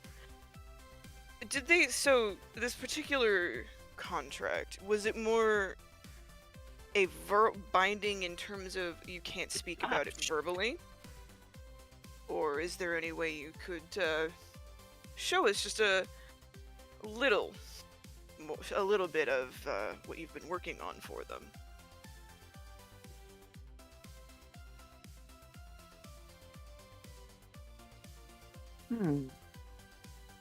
Could roll me 2d20. Cash, I think your Beeromancy might be able to find you a loophole. Oh, Oof. Oh. You knew it was coming. And he's just like, no. I can't normally allow this. But if I could... I can't show people what I'm doing, but I could show test subjects what I'm doing. If you would all allow just a small experiment upon you all. Just a small, tiny one. I could show you what I'm doing, and it's beautiful. I think this is where Iskra would like sneak up behind where Dr. Meyers couldn't see her and just start frantically waving until one of the three notices her and tries to get them to follow her. That will be me. I'm going to use the excuse that I've been sipping on that drink for the past little while to ask if there's another bathroom since the one is occupied. Oh, I do just have the one. As you could understand, the first thing I took care of was the need for those type of situations. As like you just see him like wring out his arm, and the wine just goes back into his glass. Huh. But I do understand. Oh, Kind go of ahead. important. I'm gonna go stand outside the door. I understand. It's like Joe is probably getting us more snacks right now. Do any of you need any more snacks while we wait? no, thank you. I'm personally fine. Set me out some cake for when I get back. Oh, cake, absolutely. Where's my cake? I know I... Pity. Cake? Charity would have been looking for a way to get out of here real fast. Unfortunately, Cash knows that he is stuck in this situation. There's nothing he can do about it. Curse you, social norms. If you would like to, Charity, like I see that you are feeling a little antsy, I understand my presence is a little unusual. If you would like to help Joe in the kitchen, find yourself a snack that you would enjoy, by all means. Well,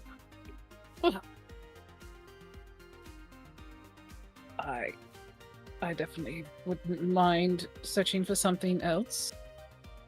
I'm afraid Iskra's driving was a bit, not what I was accustomed to, so a few crackers to settle my stomach. I'll just... The kitchen is this way, yes? Yep, right down that hallway. Please don't go to the left. That is... You're not going to enjoy that, I don't think. Oh, my dear, there's nothing here that I've enjoyed so far. But, except for my hospitality, of course. Oh, of course. I shall show myself to the kitchen. You said Joe would be there. Joe is in the kitchen. He sniffs the air. He's like, I believe he's baking a cake. Oh, okay.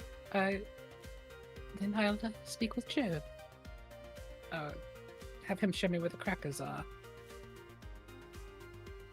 This kitchen is the worst. Oh, God. What? Okay, so what is to the left? Like, to the left is oh yeah, here you go. Gotta. Oh, dear, no.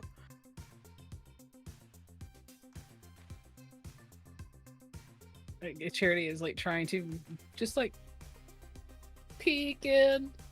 Just. You see jars and jars of I know it kind of looks red. No, it does look orange. Good. Of orange fluid. This is the same way you've seen like orange magic when you looked at the recon visors.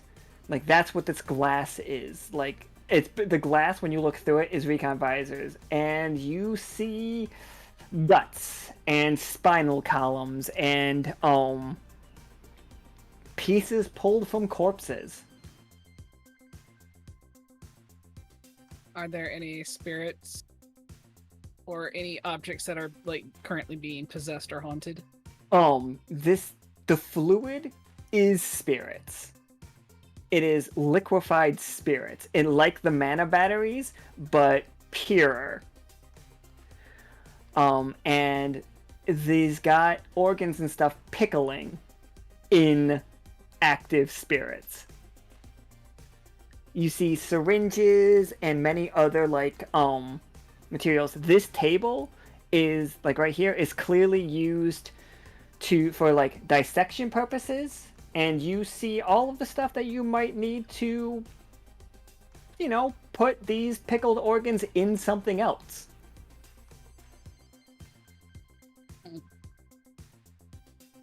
But nothing so far is like, apart from the liquid spirits, there's like nothing in here that's like his scalpel set or... No, nothing like that. But you can definitely immediately get the full vibes of this is to try to infuse spirits into living creatures and then put them into other creatures. Are there any like files or notebooks?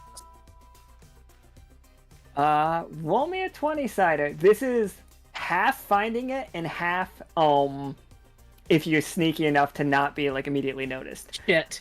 Nope. I knew it. Let me 1 second.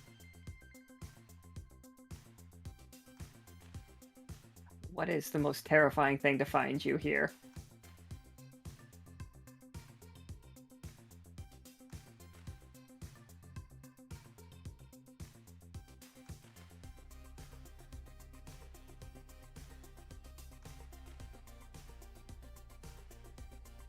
Oh, here we go. Like, you see what, like, actually, I think the camera shows it, but Charity doesn't see it as, like, you're digging through, like, files and stuff. On the ceiling, what is Dr. Meyers' guard dog, basically.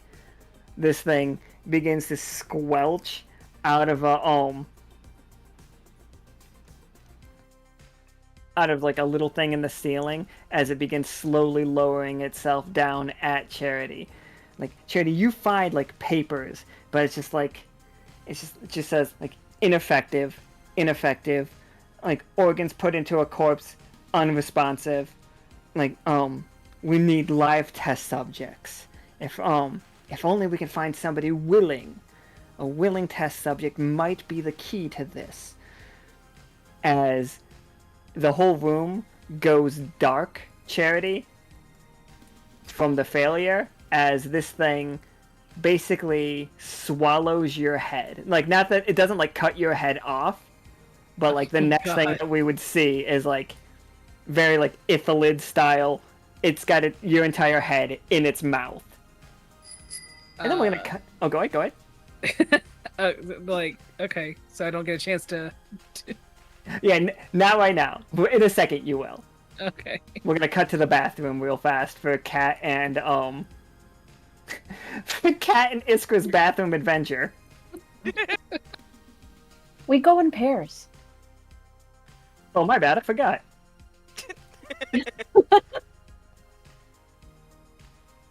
I'm just going to frantically pull on levers.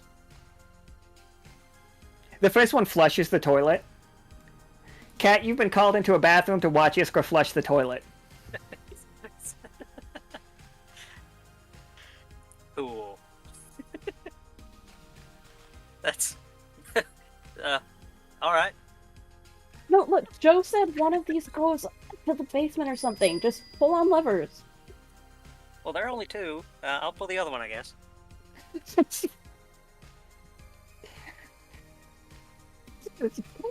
The mental image was so funny to me. Blush. Cool. Oh, okay. I'm just dying here.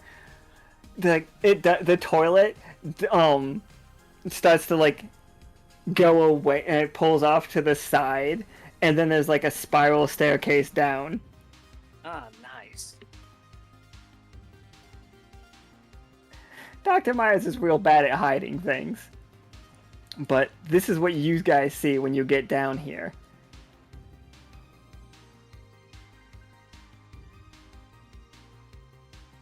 That's impressive, I think. What are they? They are corpses. And you see every once in a while, like electricity jolts through them and the bodies inside jolt around a little bit. And you can feel spirits, like concentrated, these are all fear.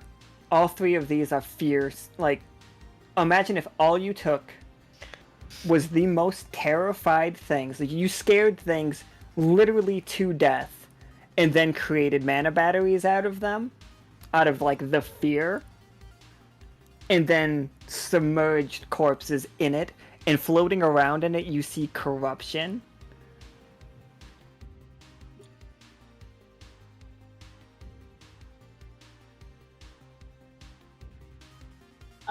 Okay.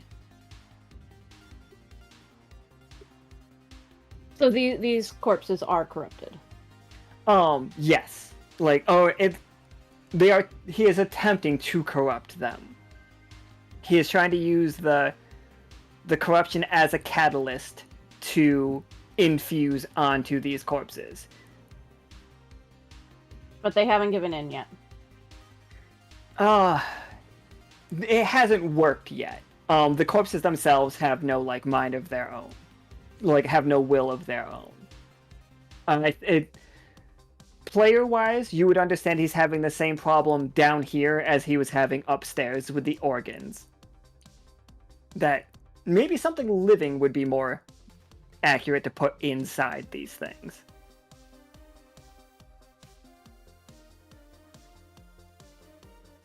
Yeah, I think we have to shut this down. Yeah, it might be a good idea. Would there be any repercussions to that, though? We are not trying to be on his bad side at the moment, I think. Peanut did say to strictly get information. But this feels dangerous and wrong. It does. I don't know how long we can just sit on this. I don't know what the bigger plan is here.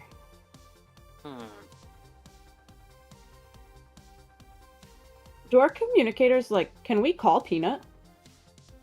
Oh yeah, absolutely. Okay, let's call Peanut.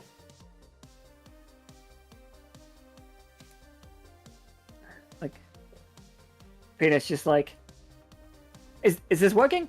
Hello? Hello? These communicators are so weird.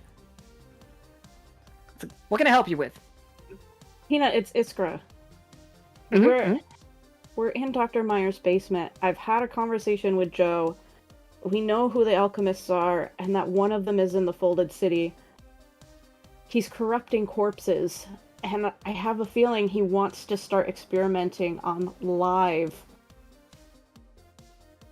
Oh, he definitely made that pretty obvious to us a few minutes ago, while you were in the bathroom. That he wants to experiment on the living? He did. He did say he needed volunteers. Okay, volunteers. Does it seem like he might... As far as the information that I've gotten from Cash, he does seem like the type that would ask to do something. None of you agreed to it, did you?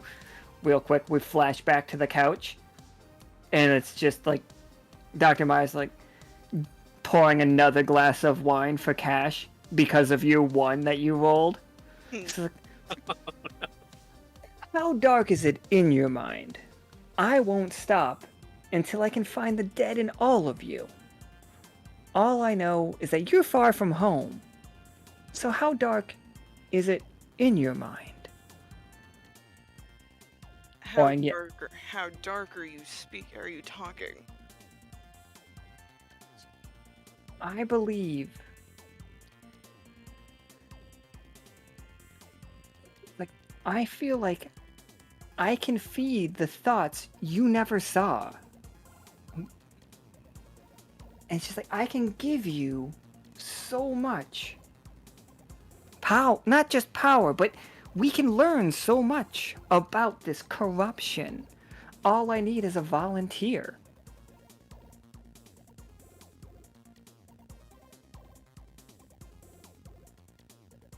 And he just like pours another glass of wine.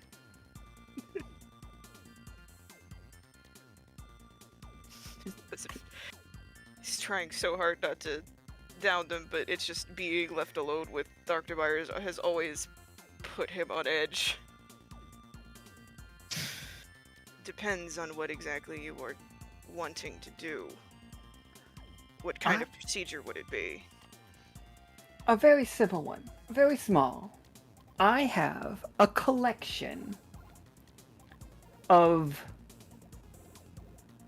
organs, you might say. Because it's true. That's what they are. They could raise your powers exponentially. Imagine infusing yourself with far more magic than either of us have ever seen. You could become onto, and I wouldn't say God, because we understand that gods are just stronger beings that we don't understand yet. But you could be one of them. I had the setback when they wouldn't give me when you all wouldn't give me the Salamander King's Finger. I understand, but I believe that put into a willing creature, you could become so much more.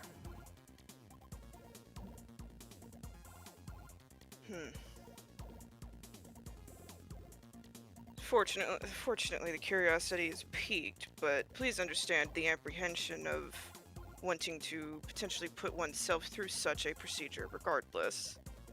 Absolutely, we could start with something small, something negligible. I have a spleen that is very potent.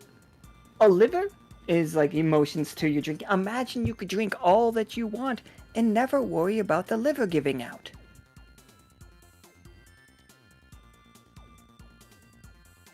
It's like I could just give you a straight up blood transfusion, replace your blood with pure magic.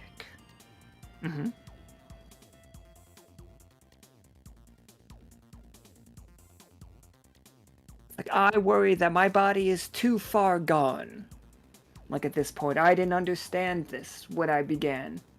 And he looks at his mismatched hands. One of them is a lobster claw this time, by the way.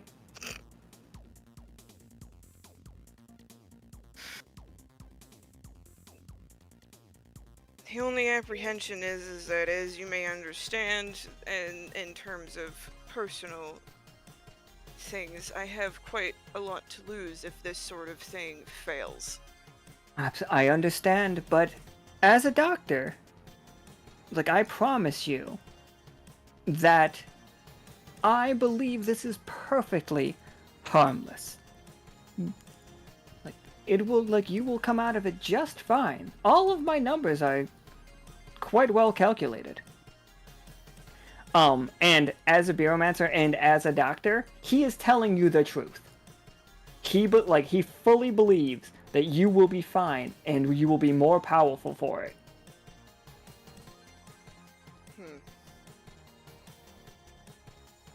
Despite how he feels, he knows that he's about him. He knows that he doesn't lie.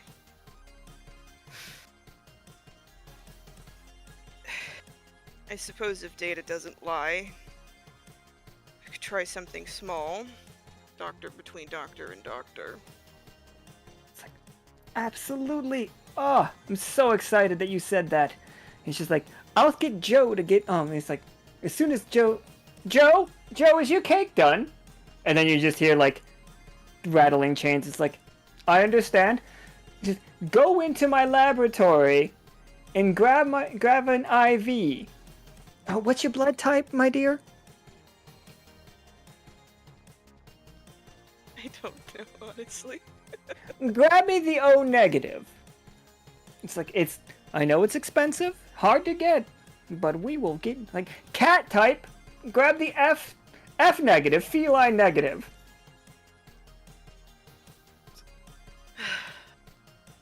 Like, don't worry, the people from Hammerpaw aren't that far from you. As far as, like, species, I believe. Close enough for kissing.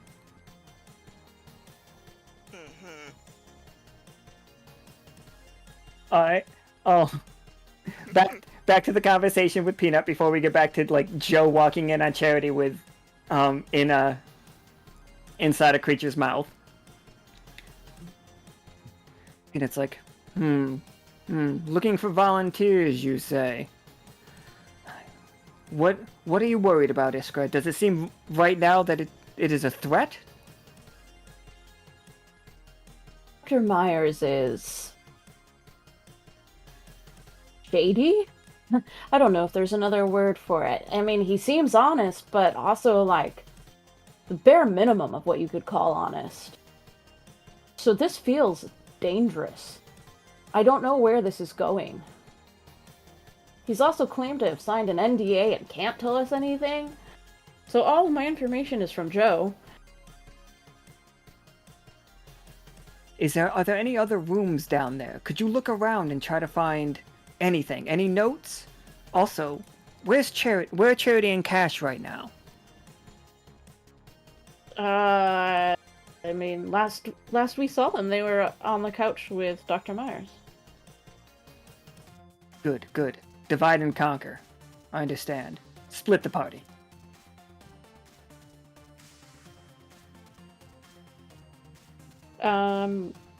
I mean, Kat, are you better at, like, finding things that we're not supposed to find? Well, I just so happen to have a blueprint ability. We can find out if there are any hidden rooms down here.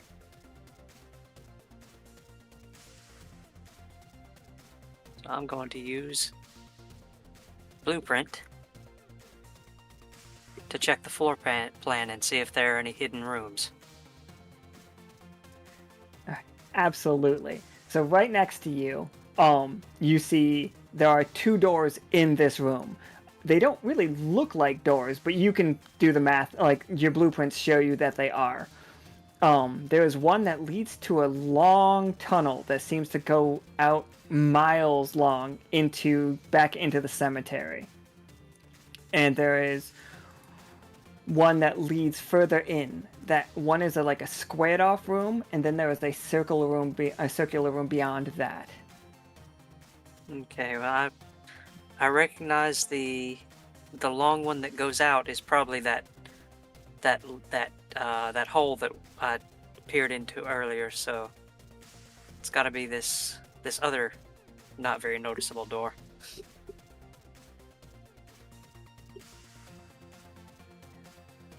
So So you're going that way? Okay, Okay, wait. Oh yeah, we're going in that one.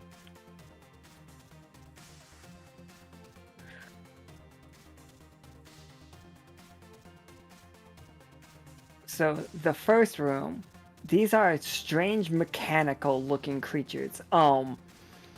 Anybody that was part of the Neverglades game would recognize these as like you guys would recognize them as well as the paper soldiers that were made out of like folded metal,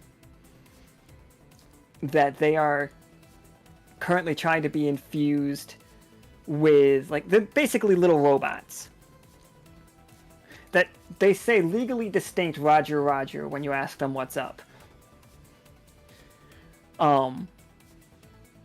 But they are being infused with spirits. Also fear. Like fear spirits all around in this room right here.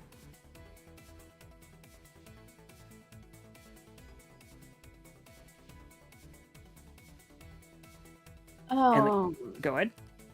Since Iskra is sensitive to spirits, would I be able to calm them down?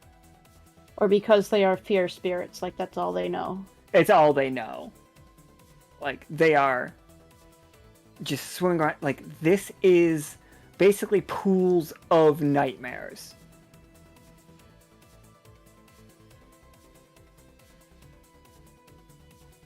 There are little, like, there are not pedestals, but yeah, I think still, like, the things that hold sheet music for, like, people playing on orchestras, you know, are those still called pedestals? I don't know what those are called.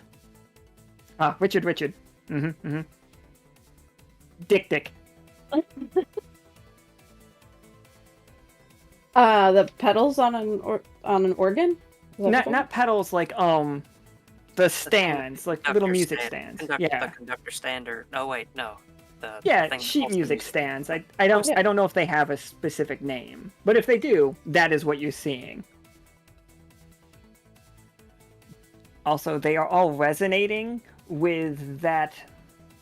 It's almost indiscernible, but you two can definitely hear it, or at least feel it. The hair on the back of your necks is rising with the you know that sound in horror movies right before something like happens, like to come out and like for a jump scare? That is the sound you are feeling and hearing in here. Music stands is, yeah. Yeah, just...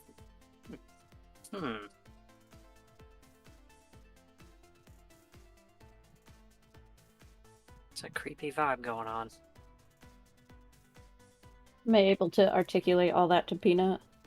Yeah, Peanut's just like, ew. It's like, but I hesitate to say that anything he's doing is actively harming us right now. I understand that it is in bad taste, but They literally said the plan is chaos for Lockstitch. he also said that whatever we're doing is helping. No, wait, he didn't hear that. Sorry, you got to tell him that part. But once you tell him, he's going to say that. Yeah. I mean, that was the next thing I was going to say. Did Iskra also mention the wrath and the lightning? Not yet. Okay. I mean, Peanut, he's manipulated my own lightning to use against us. It's capturing spirits, and there's so many spirits in there of wrath and possession. But Look, I Iskra, don't you really... did give that willingly, yes? He did not forcibly take your lightning. Whose side are you on, Peanut? I am on the side of we don't want to make any more enemies than we need to. Oh boy. I mean, This is an information gathering mission. They've already stated that... I don't know. I don't know where the line is, Peanut. We understand that the alchemists don't like us. That is fine. We understand that, and if you come into contact with one of those, you have my full permission to take them out. I'm gonna start hunting for any notes or books or anything down here while Peanut's talking. Oh yeah, give me give me two 20-siders.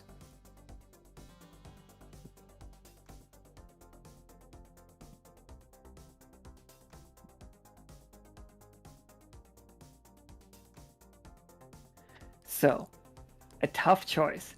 You can find a note, but it's in the next room over. Like, you have to go a little bit further. You end up in that circular room if you want to continue to look for it. But you end up in it by yourself, as Iskra is currently talking to Peanut.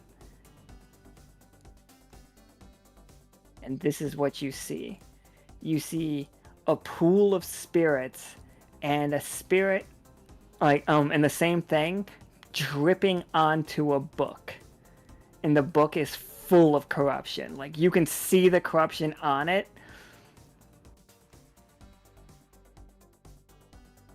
Oh, that looks dangerous.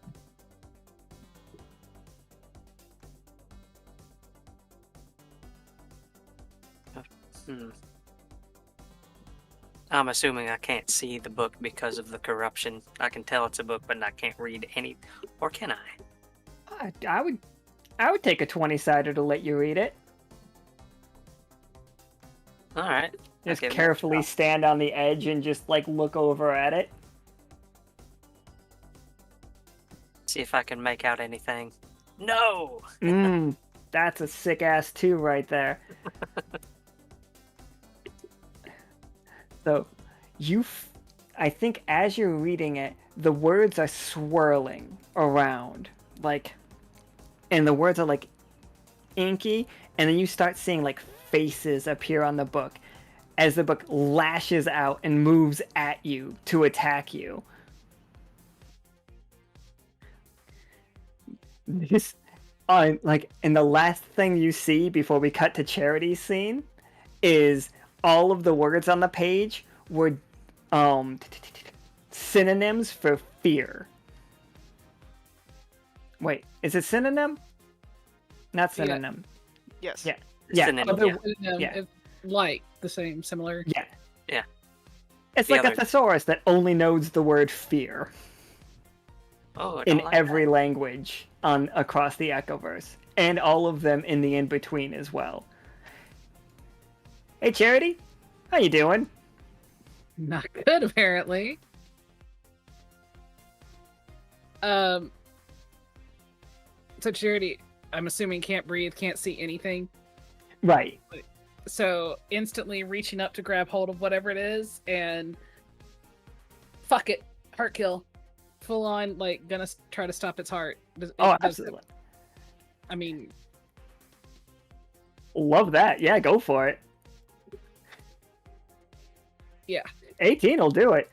Like, as you grab this thing, you suddenly become aware that there are 7 hearts in this thing. Oh. And, like, you kill all of them. As it, like, lands on the table in front of you. I'm not even going to ask what is on in my hair now. They just take a moment and they look very disgusted. And like look at the thing, like, what is it? Do they know, like? Yeah, you could study this. I'll carry the 18 over. It is we're getting a lot of background noise from your mic, Charity, I believe. Oh, Sorry, that might be my fan. Sorry. Oh yeah, that would explain it. I was like, what? It is a mass of organs like that. It is all organs without a body. Like, it has many eyes. It has like multiple legs that are just livers and pancreases and spleens and hearts and a stomach. It's basically, what if Haggis was a creature? Like, and you blew up all 7 of those hearts, and so it is not functioning anymore. Okay. But it is like what, like, not corrupted. It is just a science experiment.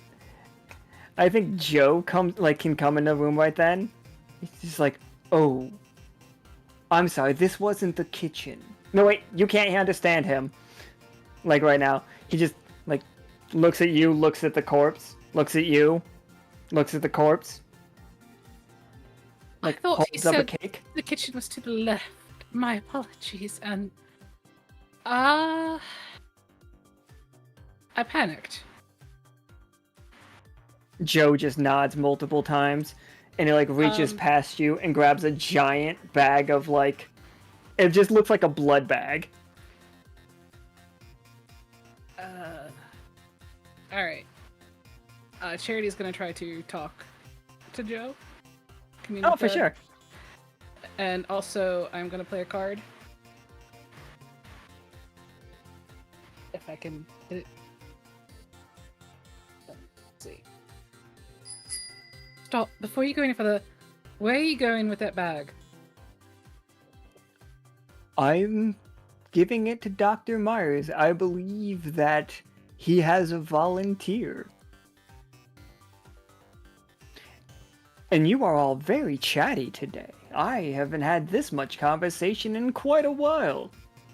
Of course, of course. Tell me, what is Dr. Meyers' ultimate goal? As far as I'm aware, to make the perfect being. And the lightning outside, with the spirits cursed into it. Is he sending those any particular place? Not that I'm aware of. They all just kind of happen. Byproducts, you understand. God, if you want to make an omelet. Right. Joe's really into idioms, I think. So the blood. He's found a volunteer. I believe so. One of my friends. It seems like Cash has volunteered. Both Kat and Iskra had to use the restroom. I don't know how long it usually takes for people. It seems like it might be taking a while. It happens that way sometimes. Living bodies and unpredictable digestive systems. Sorry about your friend here. Oh, I hated him. So squishy. Yes, and he swallowed my head. He'll do that. Oh, terrible. He wanted your brains, I'm sure. Oh. It's the only organ he doesn't have. Ah, yes. Well, I'm rather fond of my brain, and I'm trying to use it right now. Joe, you really don't know what the ultimate goal is apart from creating the perfect being. Like, is this by any means necessary? The synthetic corruption plays a role in this? The corruption is a catalyst, as I've been told. Catalyst. It's what he's going to use to, like, put into the machine. The machine that will be my body. He promises. It'll be fantastic. I'm gonna have 8 arms. Fascinating. And, does he have... I assume there's going to be more than just you. There's many mechanical bodies, robot bodies. Yes, I'm sure. I assume that there will be many. Perfection isn't... Wait, Dyad wasn't built in a day. Right, and I don't want to keep you from your job much longer, but there is one other question. And these are the experiments that his friends have asked for him to do. They want this. Funded. The only one they asked for him to do is downstairs. Downstairs, okay, thank you. I should probably get back and check on Cash as well. oh, we can go together. He puts his hand out for you to hold his hand. Charity takes his hand also, like, with the other hand is, like, trying to get, like, slime or whatever is in... Probably all in their hair and over their face right now. Oh, he opens his casket and, like, pulls out little, like, Purell wipes and hands them to you. Oh, bless you. Thank you. Thank you, Joe. It's quite nice. I haven't been able to talk in a while. Can we skip back? I have been longing to do that. Skipping! In I fact, haven't- indeed. Oh, yes, I haven't done that in quite a while. I will definitely skip with you back into the living room. What a sight that'll be for Cash. Cash, they come back in the room, and like, you know the weird laughter from before? Now it's also, like, imagine, like, schoolyard giggling instead of, like, laughing, but also rattling chains and splintering wood. Had a wonderful time in the kitchen. Skip to my loo. No, we didn't go to the loo, we went to the kitchen. Your friends are in the loo. Right. So I hear that Cash, you might have agreed to something. Yes.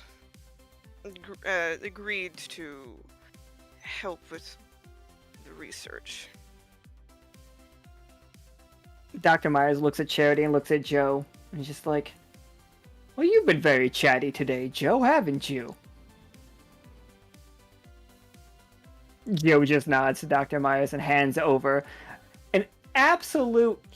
I don't know how much blood is in Cash's body, but this is enough to just completely...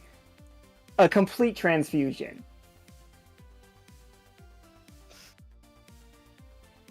He's gonna look at that bag and just have this look on his face of, oh, I know. It's going to be wonderful, Cash. It's just like, here, just set up here. And he's gonna have the IV ready to go. It's like gonna be sitting like standing next to you. He's gonna like run it through the back of your hand. I'm just saying what he's going to do, not what he's doing, until you give me full permission to do this. Okay. This is the same stuff that was in the lab. There's spirits in it, right? There are definitely spirits in this. Cash, you are aware of what's in that bag, correct? He's gained your fully informed consent. Pours another glass of wine. Would he have told him what's in it? Yeah, magic. Unfortunately, he's the best worst for this because he doesn't know anything about spirits personally. There are spirits in that bag. I can sense them. Just so you're aware, if you're agreeing to do this.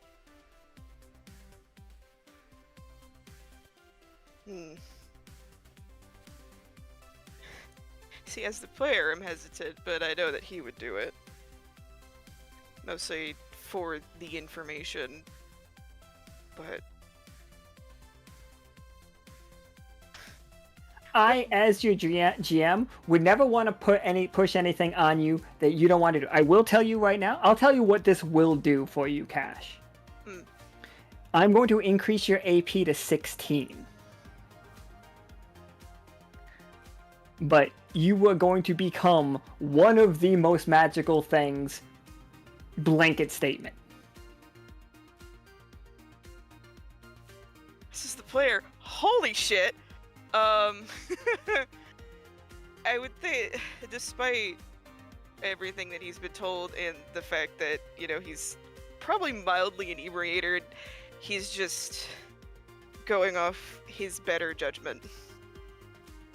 Whether or not that's a little, you know, clouded.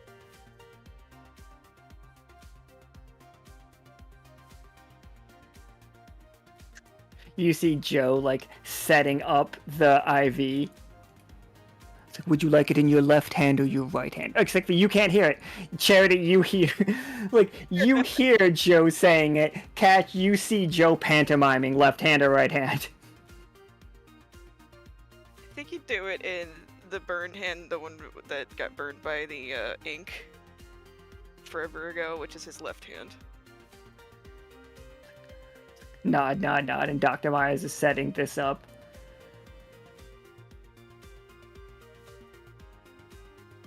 Charity is watching this with obviously increasing like frustration. Charity's also wondering why they were picked for this mission. I think necromantic, like, studying and, like, seeing if you could, like, see anything more than the other people. Yeah. I mean, go ahead. Yeah, like I'm just saying, like, this has been a very not good.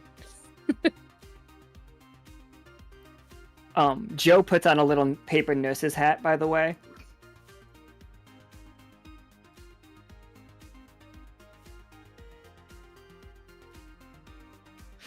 Despite how dubious this feels, he's just gonna go with it, since it's better any of them versus any of them that he could potentially force to do this, or any other unfortunate creature. And at least whatever the outcome is, whatever the outcome is that's going to happen to him is going to be able to be studied by full professionals, despite him not knowing exactly what's happening. More on a, spiritual level.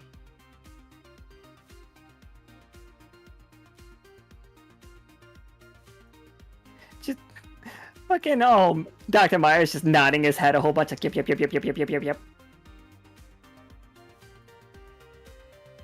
Dr. Meyers, Yes? since I've agreed to do this for you, is there anything in that NDA of yours that has anything against trades? I cannot tell you what I traded them for. No. I mean, would it be possible if a trade could be made for some of their information? Since I know you can't physically say anything about it, but would there be any way to trade something of interest for something of interest for us? If you happen to learn something while you're here, I have to. By what I'm told, do everything I can to not give you any information on them. You understand? I must do everything within my power to not look the other way. I mean, this wouldn't exactly be looking the other way, since this is more for something that I'm sure you'd be interested in. Information for information, especially potentially something that may have been a byproduct of what they have wrought, if you understand what I mean. Well, during this procedure, I cannot leave your side. And if your friends wanted to, like, wander off and discover something, who am I to tell people what to do? It does feel like some of your friends have been in the bathroom a long time. Charity, by any chance, did you have to use the restroom? Actually, yes, I'm quite sick to my stomach now. I'll and washing myself up would feel very nice right now. And Charity just turns and heads to where Joe's just like, don't use the sink on the left. You wouldn't like that. Do or don't use the sink on the left? Don't use the sink on the left. That's not water. I see. Okay, thank you. And Charity just scurries to the bathroom, where I'm gonna assume that it's gonna be like very obvious that the toilet is still not in place. Oh yeah, totally. The toilet is 100% not in place. You can go down here. Iskra is currently talking to... Ooh, alright. We know Cat is in the next room over.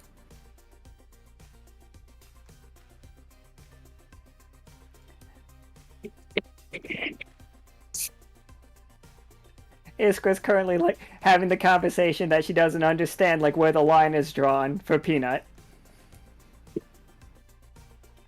And, like, as you get downstairs, I think right then is, like, Cat had just wandered off, Iskra is still like not arguing with Peanut, but having that conversation, and then you guys both hear like what sounds like a book slamming shut, but also teeth clamping down on Cat's arm. Wait, no, you guys aren't here. You guys are in the next room over. 1 second. Boop. Alright, and this is the room that's just full of fear spirits. Oh yeah, this room's scary as hell.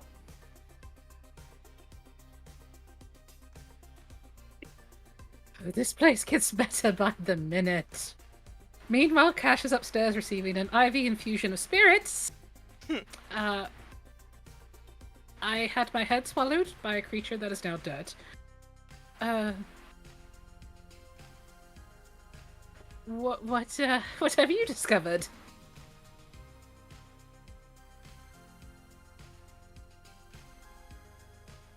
Yeah, how you doing, Iskra? Yeah, we heard Cat in the other room. Yeah, I think you guys both hear. Like, I think it's gonna be right after. What have you discovered? You hear the slamming of a book, and Yeah, I'd tell Peanut, gotta go, and just hang up on Peanut. Oh, okay. Yeah. I mean, if that's where the conversation was going, I'm just was like, I gotta take a time out, Peanut. You gotta go. Peanut's just like, yeah, I don't think we actually have to hang these up. I think we can just stay on the line. That's fine. Peanut's just like, leave it open. I want to listen. No, he doesn't. Don't do that. All right, Cat, you have taken 4 AP and 4 HP damage from this book biting into your arm. It feels like simultaneously it is pulling your magic out of you and also injecting you at the same time. Like, you see ink start to spread out, what looks like ink spreading out across your arm from where the bite is. Oh, that's not good. Oh, it hurts too. That's corruption. I'm gonna. I should probably try and get that off my arm. I'm gonna try and grab my dagger and stab it. Absolutely. Get a little stabby. Roll me a d20.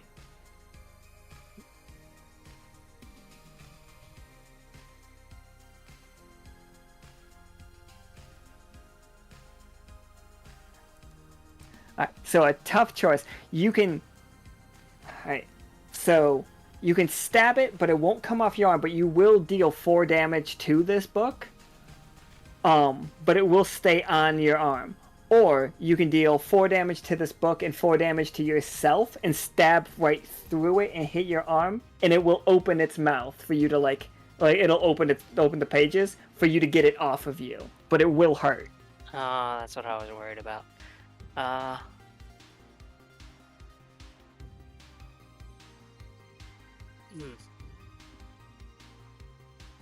gonna take the tough choice. I'm gonna take 4 damage. I gotta get it off my arm.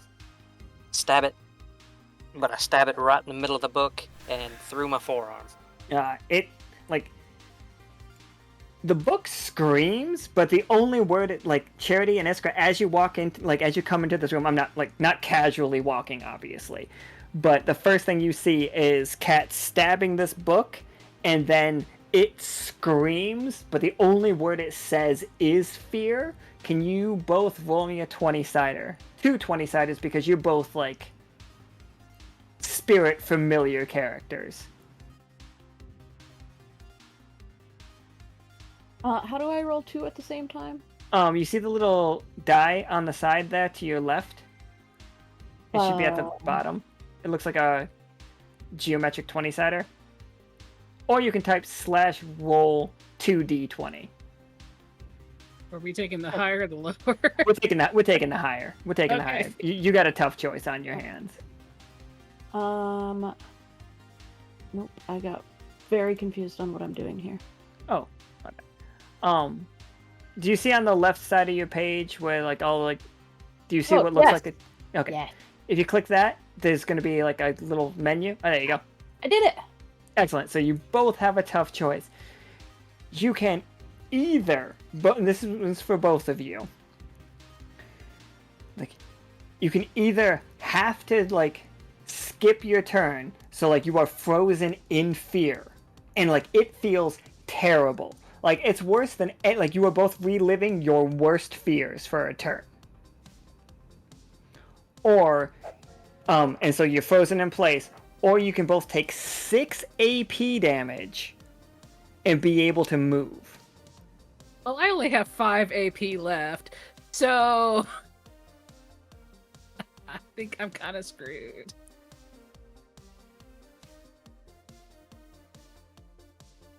How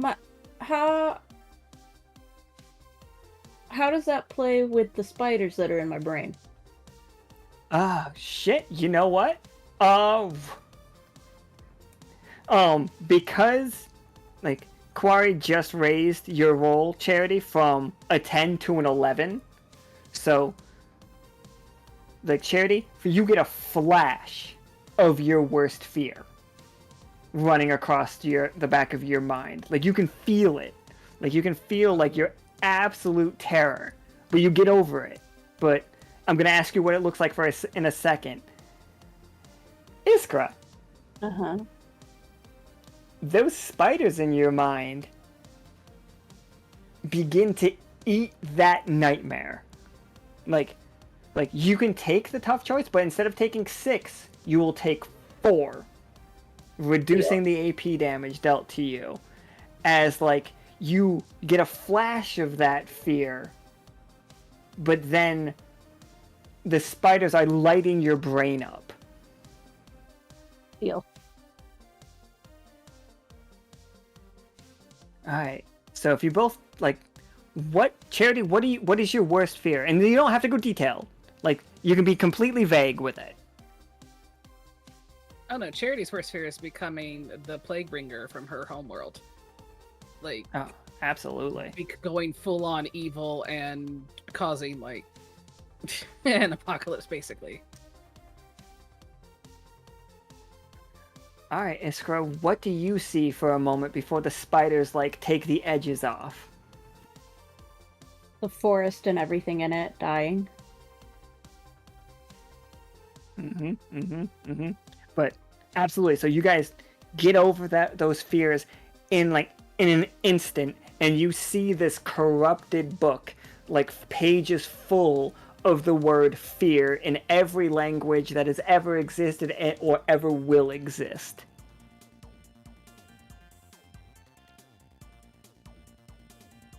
And you see Cat's upper arm bleeding, but also slowly, like, spreading with, like, ink. Is this ink or corruption? Yes.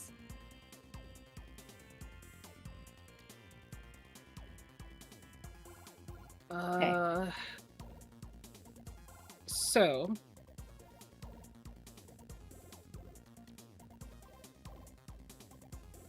it looks like corruption, right? Like it's both. The ink Yeah, and it is okay. both. It is corrupted ink. It is the corrupted ink is what I'm calling what Dr. Meyers makes the synthetic corruption.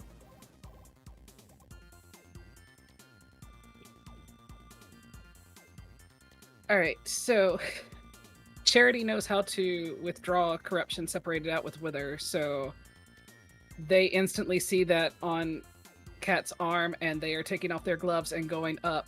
Where the well is, it's just been kind of like dripping down into the well already, right? The corruption. Yep. Corrupted and like just straight fear.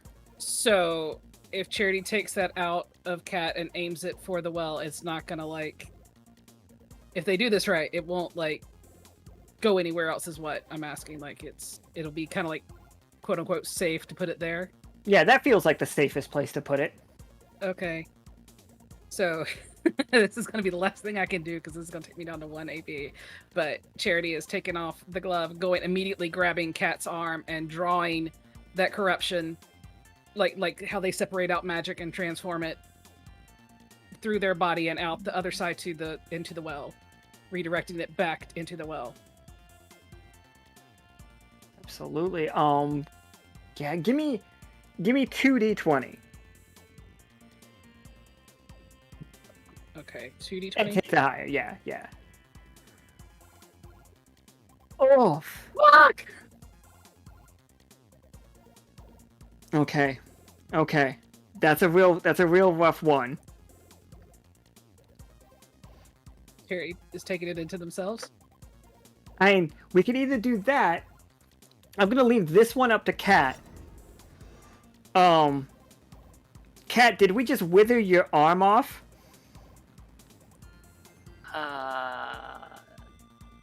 Oh, please not for charity. Don't. Oh God. I'm sorry. Oh God. I just have a narrative question. But yeah, go for it. Would they, by any chance, be trying to get Cash's attention despite the fact that he is doing this, like, i.e. by trying to call his communicator? Because they're kind of in a real bad spot.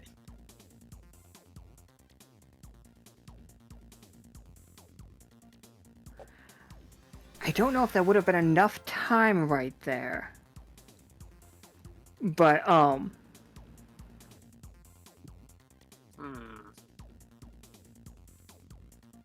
But, okay, we don't have to...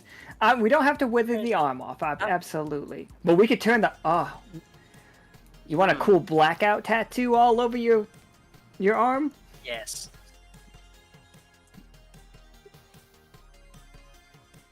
So, We'll go with the habit. So we've got a reap and sow that happens. Okay. So, alright, I'm gonna have to write up a whole new set of abilities for this one now. As Cat has just a fully corrupted... Is it your right or left arm?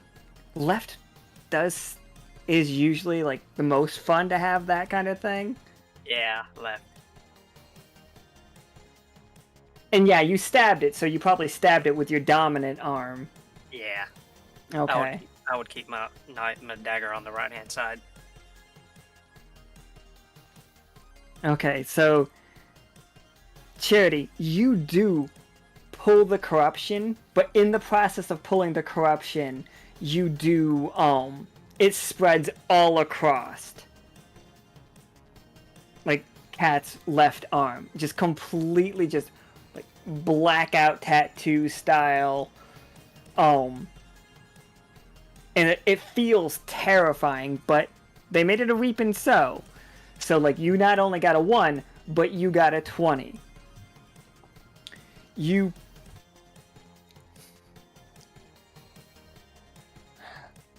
Iskra, what are you doing in this moment?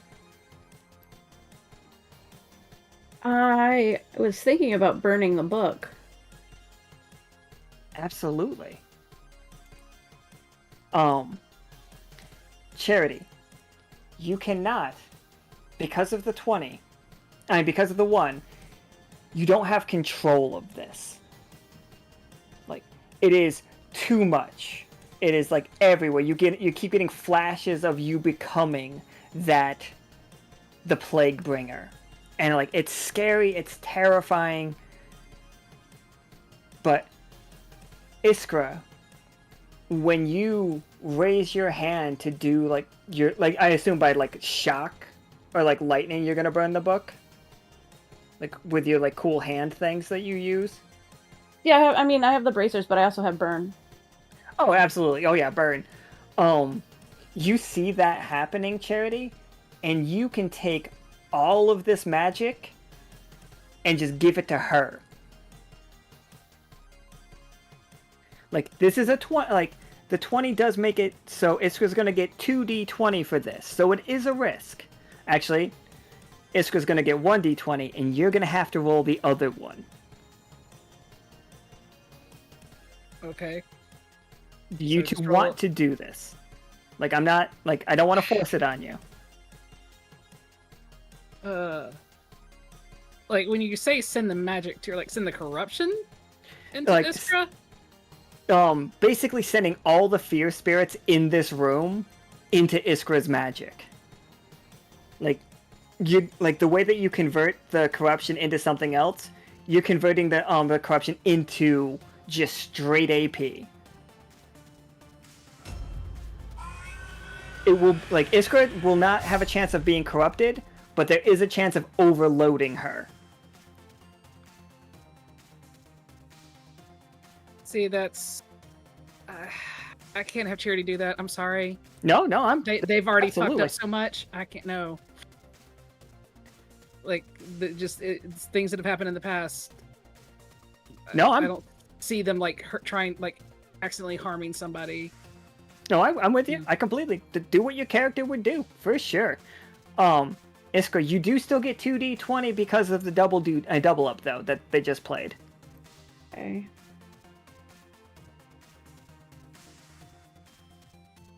Oh,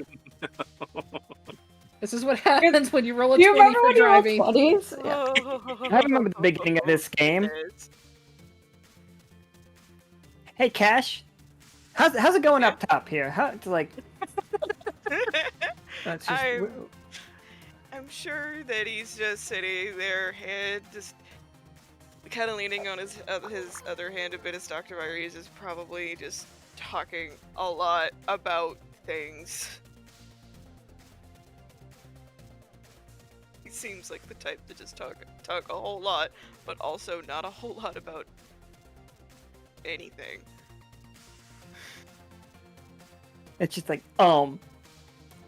you feel like so strong though from this, like immediately, like you are feeling your AP going up and up and up. Karam just effing chatted that. Karam.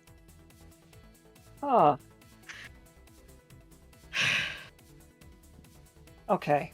That's... How do I... I remember this game started off so strong, everybody. Okay.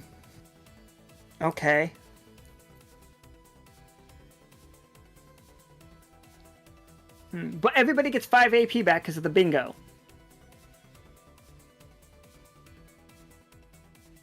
Yay. Yeah, alright. Narratively, Charity, I believe you took that AP into yourself. If you're cool with that. Okay, like the 5 AP is the corruption coming up in... Okay, Uncorrupted though. okay. Like you're filtered out. Like it's scary though. It still feels like fear. Okay. How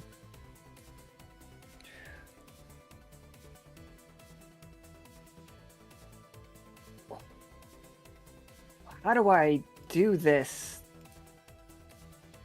I think the worst case scenario is you guys lose this book and not know what the hell it is. Iskra, what happened to the fire that you cast? Does this count as a library? Kind of. Yes, absolutely. You guys, all around in this room, there are just shelves and shelves and shelves of books. Because that's what Kat came in here looking for. Kat came in here looking for notes. I mean, if it's an F in chat and fire's involved, and it's books a are involved. library, it's all on fire, isn't it? We are just burning this library to the ground. Oh god. It's like, Cash? Like Dr. Meyers, like, hey, am I having a stroke or is something burning? Something's burning. It's like, Joe, can you go figure that out? I think, like, your procedure's almost done. Just a couple more seconds. And then, like, it finishes. And, Cash, you're a little woozy. And you see, and, like, the camera, sees. But, Cash, you do not see it. You're no longer inebriated, by the way. You're sober as hell. Because they took all your blood. And when I say they took your blood, you see Joe close his casket in front, like the camera shows the casket closing, with a bag of Cash's blood in it. Like, I have to ask, since that was mine at one point, you aren't going to be doing anything with that, are you? he opens his mouth to say something, but then can't. As Joe goes, like, to the bathroom.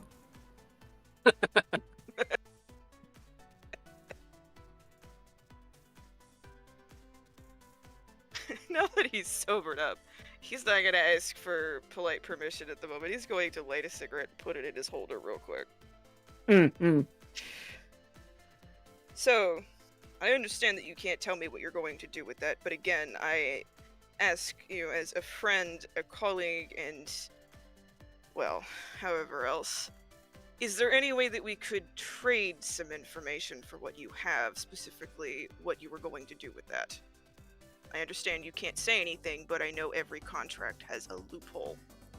It's just like, he takes a big sip of his wine, he's just like, oh, I might need to just lay down here. You might want to check on your friends to see if they're okay, and what their pajama sizes are.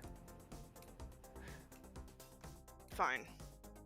I was going to trade you another painting, or, if it interests you, a potential peek at my personal notes. But if that's the case, then I would always like a peek at your personal.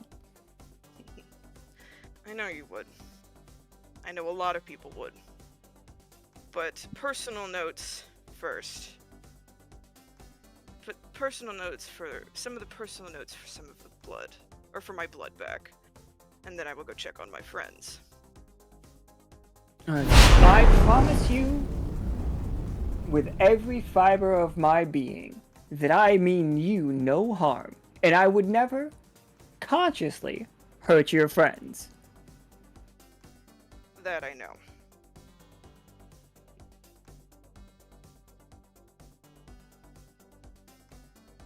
Still, offer still stands if you are willing to trade notes for, well, you know my terms. As he gets up and walks and goes to follow Joe. You see a bathroom with two with two levers, and then like a staircase down. Again, he's been here multiple times. He pulls the right one and just, no second thought, pulls it, just goes.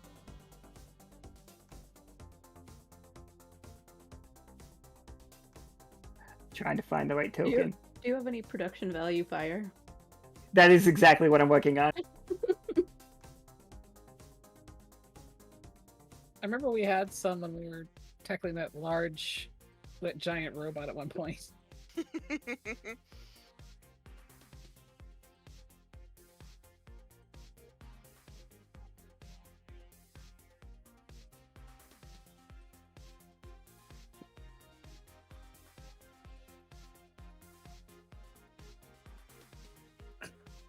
Oh, So excessive. Good lord. Joe comes down, looks at what's going on, opens up his casket and pulls out a fire extinguisher. Cash, as you walk down behind, you see you see both of the other rooms. Like you see this, then you see this, and then you just see fire.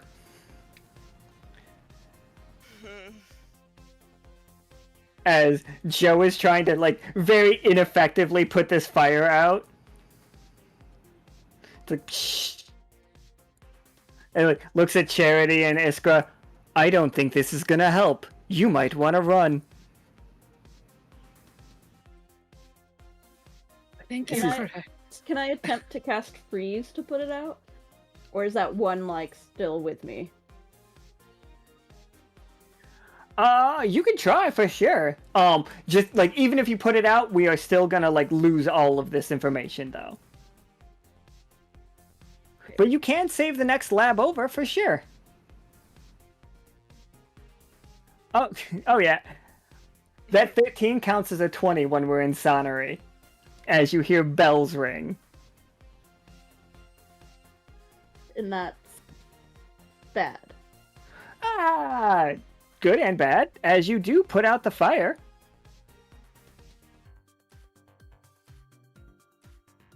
Yay.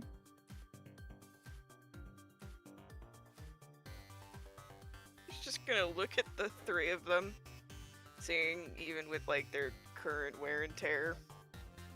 We need to stop doing this to literature, for the love of gods, please. Look on the bright side, Iskra. You saved this thing, though. Like, not the fire didn't make it over here, or over here. I'm not convinced that's a good thing, Joe. You're a very good firefighter. He opens his thing and puts it on his fire extinguisher back in. Closes it up. So just to make sure, this information is now completely gone. Oh yeah, absolutely all of it. And on the plus side, we did at least like completely destroy that book. That was. Oh yeah, that book's gone. Okay. And also on the plus side, this is what the alchemists were asking Dr. Meyers to do. Destroy the book? No, the alchemists wanted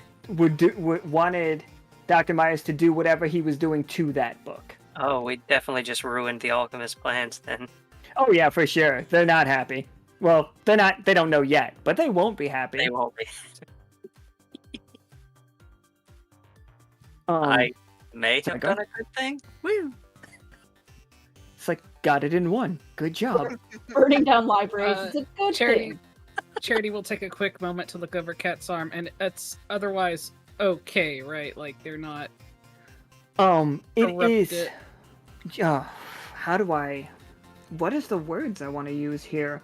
It is not spreading at all. Like, it will not go beyond. Like, no matter what we roll in the future, Cat is not getting more corrupted. Unless that arm stupid is something wild. I'll have to actually like stop and think about like the full implications of that. But it's not the worst. It's not the best. Like, a full disclosure, this is corruption mixed with the ink of the Folded City. And the ink of the Folded City is how they write people into existence. Oh. I'm gonna have to learn how to be ambidextrous so I can write with my left hand. Oh, I think you are ambidextrous now. Absolutely. Score. I'm sorry, Cat. I was trying to take it out. I somehow. It's not an exact thing yet. It's something I've been studying, and I suppose it backfired this time. Well, it seems like it's not the worst thing that happened. I still have, aside from the gaping knife wound in my arm now. I can help with that. And they cast mend, so you'll get 5 HP back. Oh, nice. I have full range of motion. It doesn't hurt. It doesn't appear to be spreading anymore. So I didn't completely screw myself over by doing this. I just will have to find out what's going to happen in the future with it.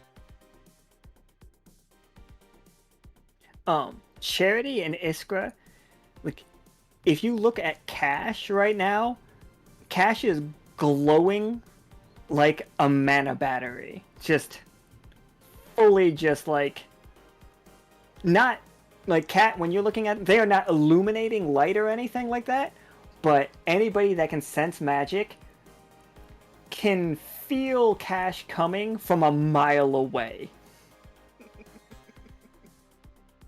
Would Iskra be able to see what spirits are attached to Cash now? Dozens of them. Like, Oh. Upstairs, he wasn't working specifically on fear spirits. Upstairs, he was working on just an amalgamation, anything that he could get his hands on. Those organs were just every different kind of spirit that he could. So there are spirits of happiness, spirits of like calmness, spirits of sweet dreams, spirits of nightmares, spirits of activity, like spirits of motion, wind spirits, multiple elemental spirits. Everything is in Cash right now. Iskra would walk up to Cash, kind of like caressing in the air around them, and just ask, "What did you do?" They were infused. They took an IV infusion of spirits. That's what was in the upstairs room across in the kitchen. Cash, did you know that this was spirits?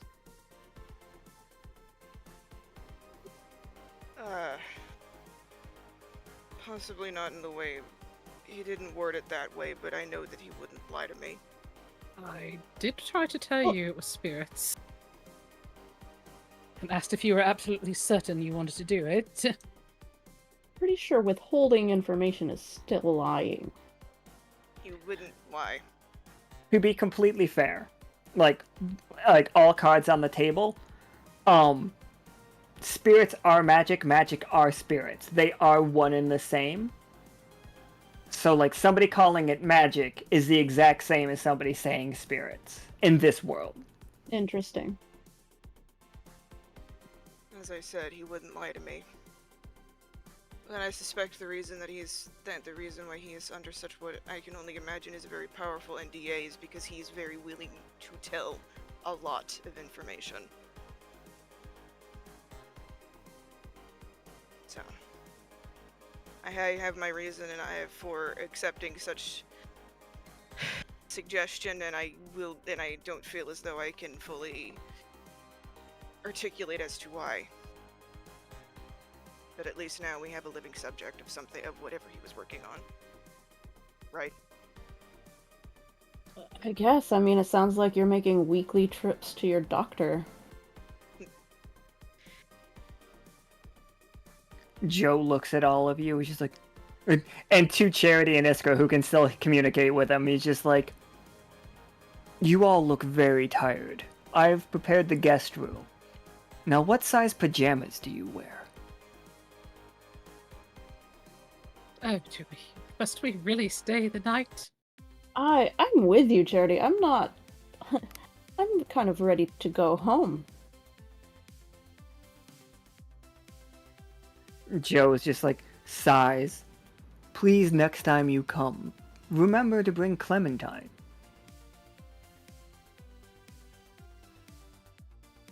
I will let Clementine know that you've said hello, and you miss their presence. I did say hello, thank you. I do think we should get Cash back to Peanut. Yes, and I would like a few words with Peanut too. I don't know this Peanut. They sound lovely. Oh, they are lovely. Has a new hairdo, actually. I didn't see the old one. Is it a good hairdo? It's a nice perm. Oh, that sounds delightful. I would like to get a perm. If I had a card, I would share it with you. Perhaps I will have one sent here for the new salon that just opened up. Oh, I would love to go to the salon. I'll bring Dr. Meyers. It'll be a day trip. Maybe we'll stop in, visit Cash? Clem? Maybe? Mm-hmm. Do let us know if you are around.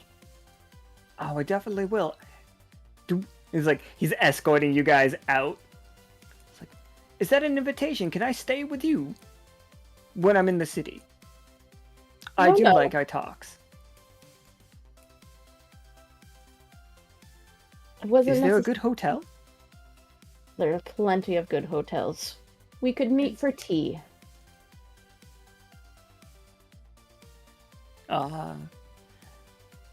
Like, the idea that We've invited Dr. Meyers to basically stay at the Secret Recipe, which is a hotel run by spirits that are pretending to be ghosts. I'm sure it'll be fine. Oh, it's gonna be great. They have a union. They're protected. They are protected. They are not weak-willed spirits. They also have names. Like every time you name a spirit, they become more powerful. He escorts you out. Dr. Myers on your way out is completely asleep. Or at least he is fully, like, he cracks an eye to, like, look around and then closes it, and he's just pretending to be asleep. I'm gonna take the cake on the way out. Oh, it's delightful. Would it be too far, as they are being escorted out, for Cash to be taking notes of what he's seeing, since he didn't get to see the other room? Oh, no, absolutely. Take all the notes. Like, you guys can take pictures. Well, no, you guys don't have cameras. But, yeah, absolutely. You can take all the notes about this place. Like, Dr. Myers actually was like, that was what he was trying to get you to do. I honestly did not expect anybody to accept his, like, giving you fucking a transfusion or, It's a wild thing you just did, Cash. I mean, I rolled a 1. You did, and I appreciate the rock, letting it rock. Would it also be too much for him before he leaves to stand, because he's probably aware that Dr. Myers is pretending? It was very unfortunate that my wonderful friend, quotation marks included, is asleep, because I was wondering if he'd be willing to talk more personally later. Oh well, I guess maybe I'll have to wait till next time. Like, you just see one of his hands, not the lobster one, but the other one, kind of do the OK symbol. Wonderful. Oh no, just gives you a thumbs up, not the OK symbol. I've heard the OK symbol, like, means bad things. In some country, it also means asshole.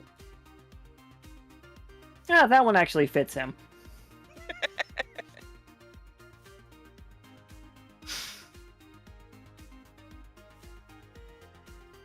And you guys get, like, led out into the car and get to just drive away. Joe's just waving. Oh, Cash is driving. Of course, you're sober.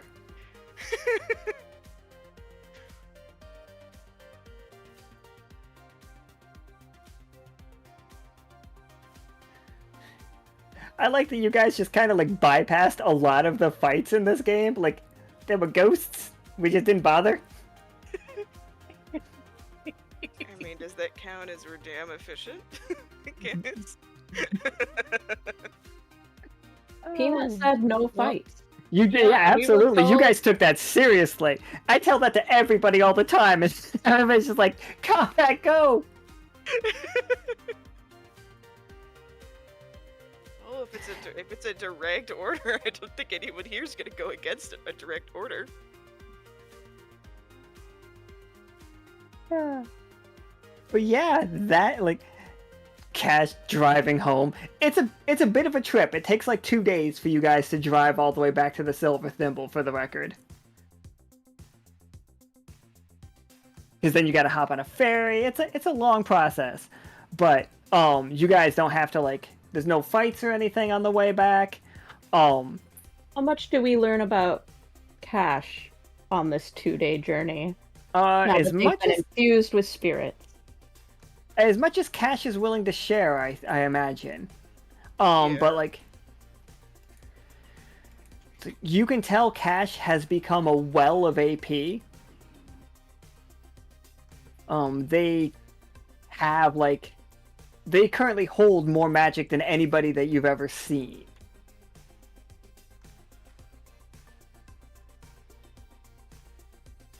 I know it's only a couple of days. Do we see any, like, potentials for, like, drawback? Like, danger? I think the danger might be they are more susceptible to corruption, and null metal is more dangerous to Cash now than it was before.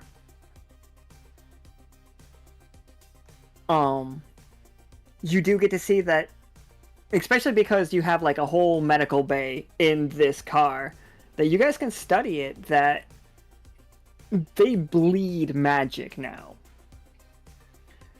But they are also almost like, if you study Cash's blood, Cash can take 2 damage to make an AP shot for somebody else. Oh, neat. Like, if you drink Cash's blood, which is not blood now, it will recover for every 2 AP that Cash wants to give up, you can recover 1 AP.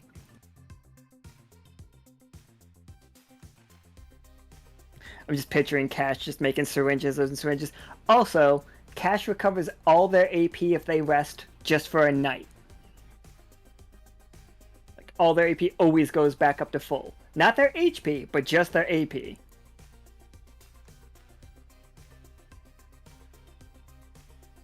would say, surprisingly, he is quiet for most of the ride, outside of being asked questions about how he's feeling and any other kind of poking and prodding that they are going to do in the meantime. Because he feels as though he's gonna get yelled at by somebody, but he hasn't decided which somebody that's gonna be. Either anybody in the car, his wife, or Peanut.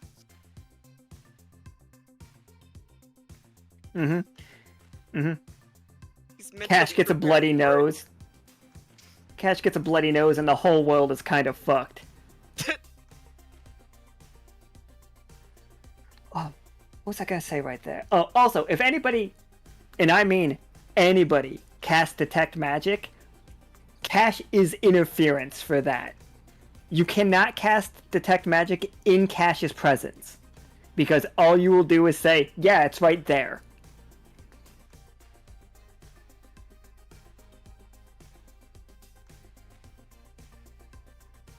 But someone would still be able to, like, differentiate between types of magic, at least, right? Not in Cash's presence.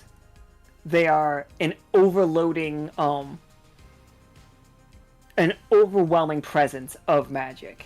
Like, you cannot easily study magic in Cash's presence. The Mysticians are gonna have a real hard time with Cash. Oh boy. But yeah, that's how I'm picturing Cash the Magic Flashbang. Like, or like, the static. Like, if you cast Detect Magic, no matter where you are on the Echo, like, you will know where Cash is. They are standing over there.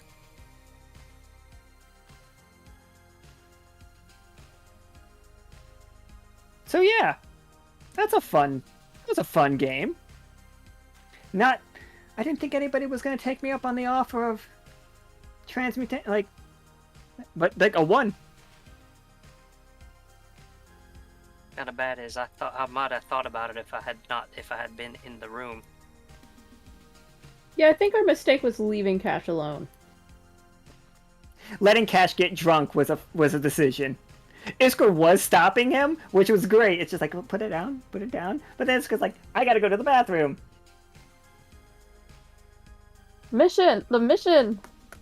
You guys did it. You did do the mission. You have notes. Like, you don't have the full information of what the alchemists wanted, but you did stop the alchemists. Like, whatever they were doing, you did stop it. And you did take notes on the other 2 rooms where Dr. Meyers, like, extracurricular, you know what I mean.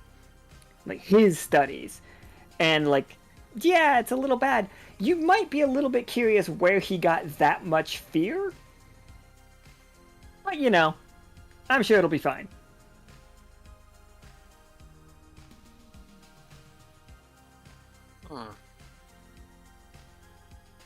And now you guys have, like, Joe coming for the, like, Joe and Dr. Meyers are gonna visit the city. I'll bake him a cake. It's just a cat in the backseat of this car eating a cake is very funny to me. For 2 days. Have you guys ever seen, like, the music, like, I recently learned Anthony Kiedis is a piece of shit, but ignoring that, have you guys ever seen the Scar Tissue music video by the Red Hot Chili Peppers? where they're like driving in that car and they're all like beat up and like bandaged up. That's how I'm picturing these four like going like through Sonnery, but in the backseat is just Cat eating a cake, an unsliced cake. Not even just like in the back, like the coffin that's back there is open and she's just sitting there eating it.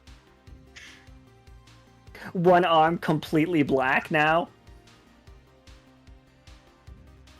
Cat went through it. Kinda needs cake. Cat got bit by a book. Like Peanut's just like, what do you mean Cat got bit by a book? It happened. It was something. Wait, does just that count as a wave- Go ahead. Do you just wave your arm at Peanut while you can't speak because your mouth is full of cake?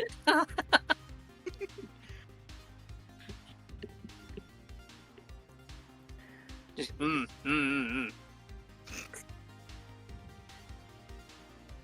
Hasty cake though. Surprisingly, Joe is a good baker. When Joe was alive, they were a pastry chef.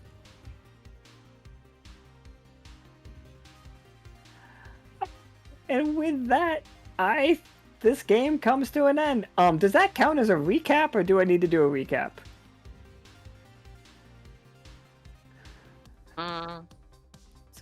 Real quick recap.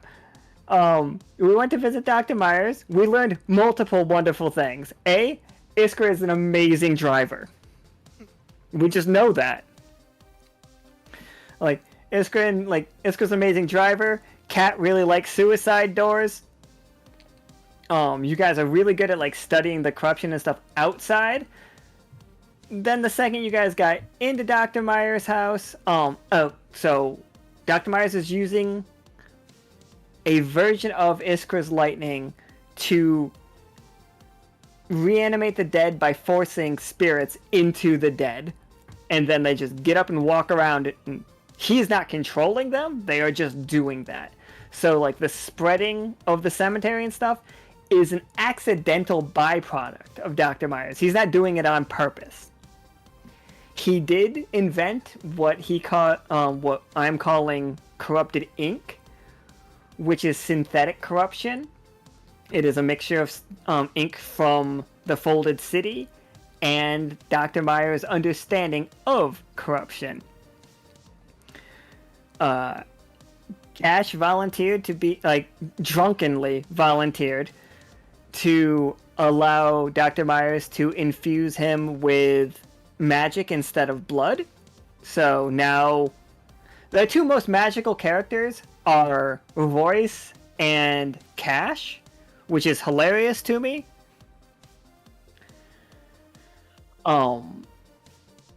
We learned that Dr. Meyers is currently trying to infuse skeletons with specific, not just skeleton, corpses with specific spirits. Fear is what he's working on right now, as he has it in abundance. And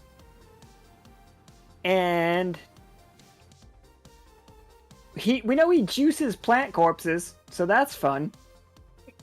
And apparently it tastes okay. And spicy.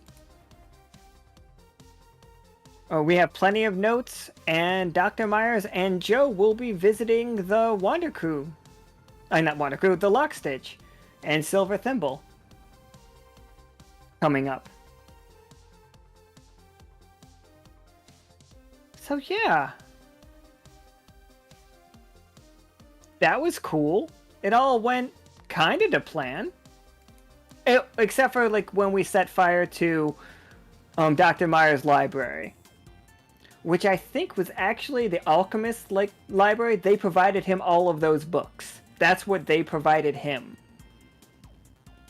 Like, he kept saying that, like, if you know the right people, they can give you a lot of materials to work with. That was the materials they gave him. But don't worry, we burnt them all down.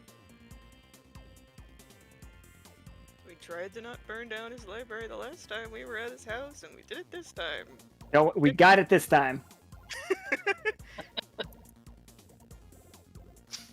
Can't show you guys a library twice without fire involved. Oh, it's just our group's way of saying hello, right? It really was. And yeah, that was today's game, everybody. Tune in tomorrow where we deal with the spy problem of Channel 6. And if we're lucky, we just roll a bunch of 20s, then a bunch of 1s on that one.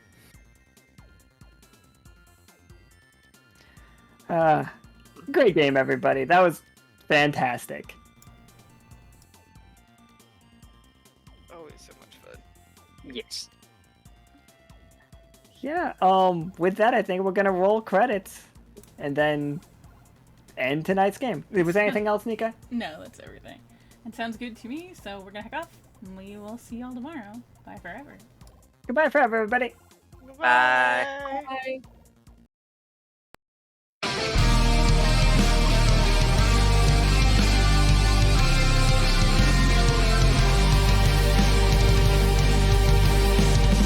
Born as a smith, here I forged my new home, protecting the crews amongst destiny's throes.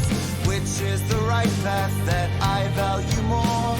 My tinkerer's tools or my magical form? In the danger, don't know what comes next, weaving my way with each step.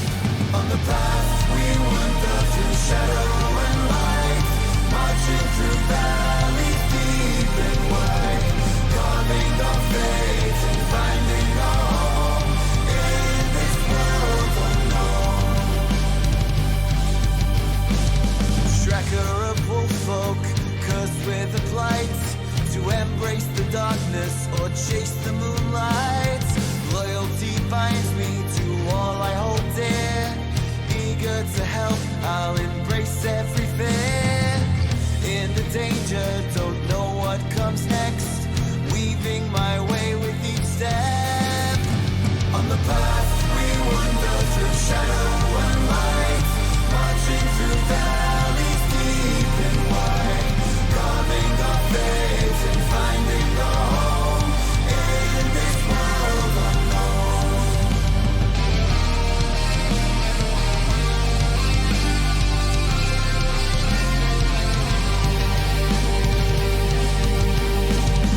Bound to ceramic, a ghost of what was.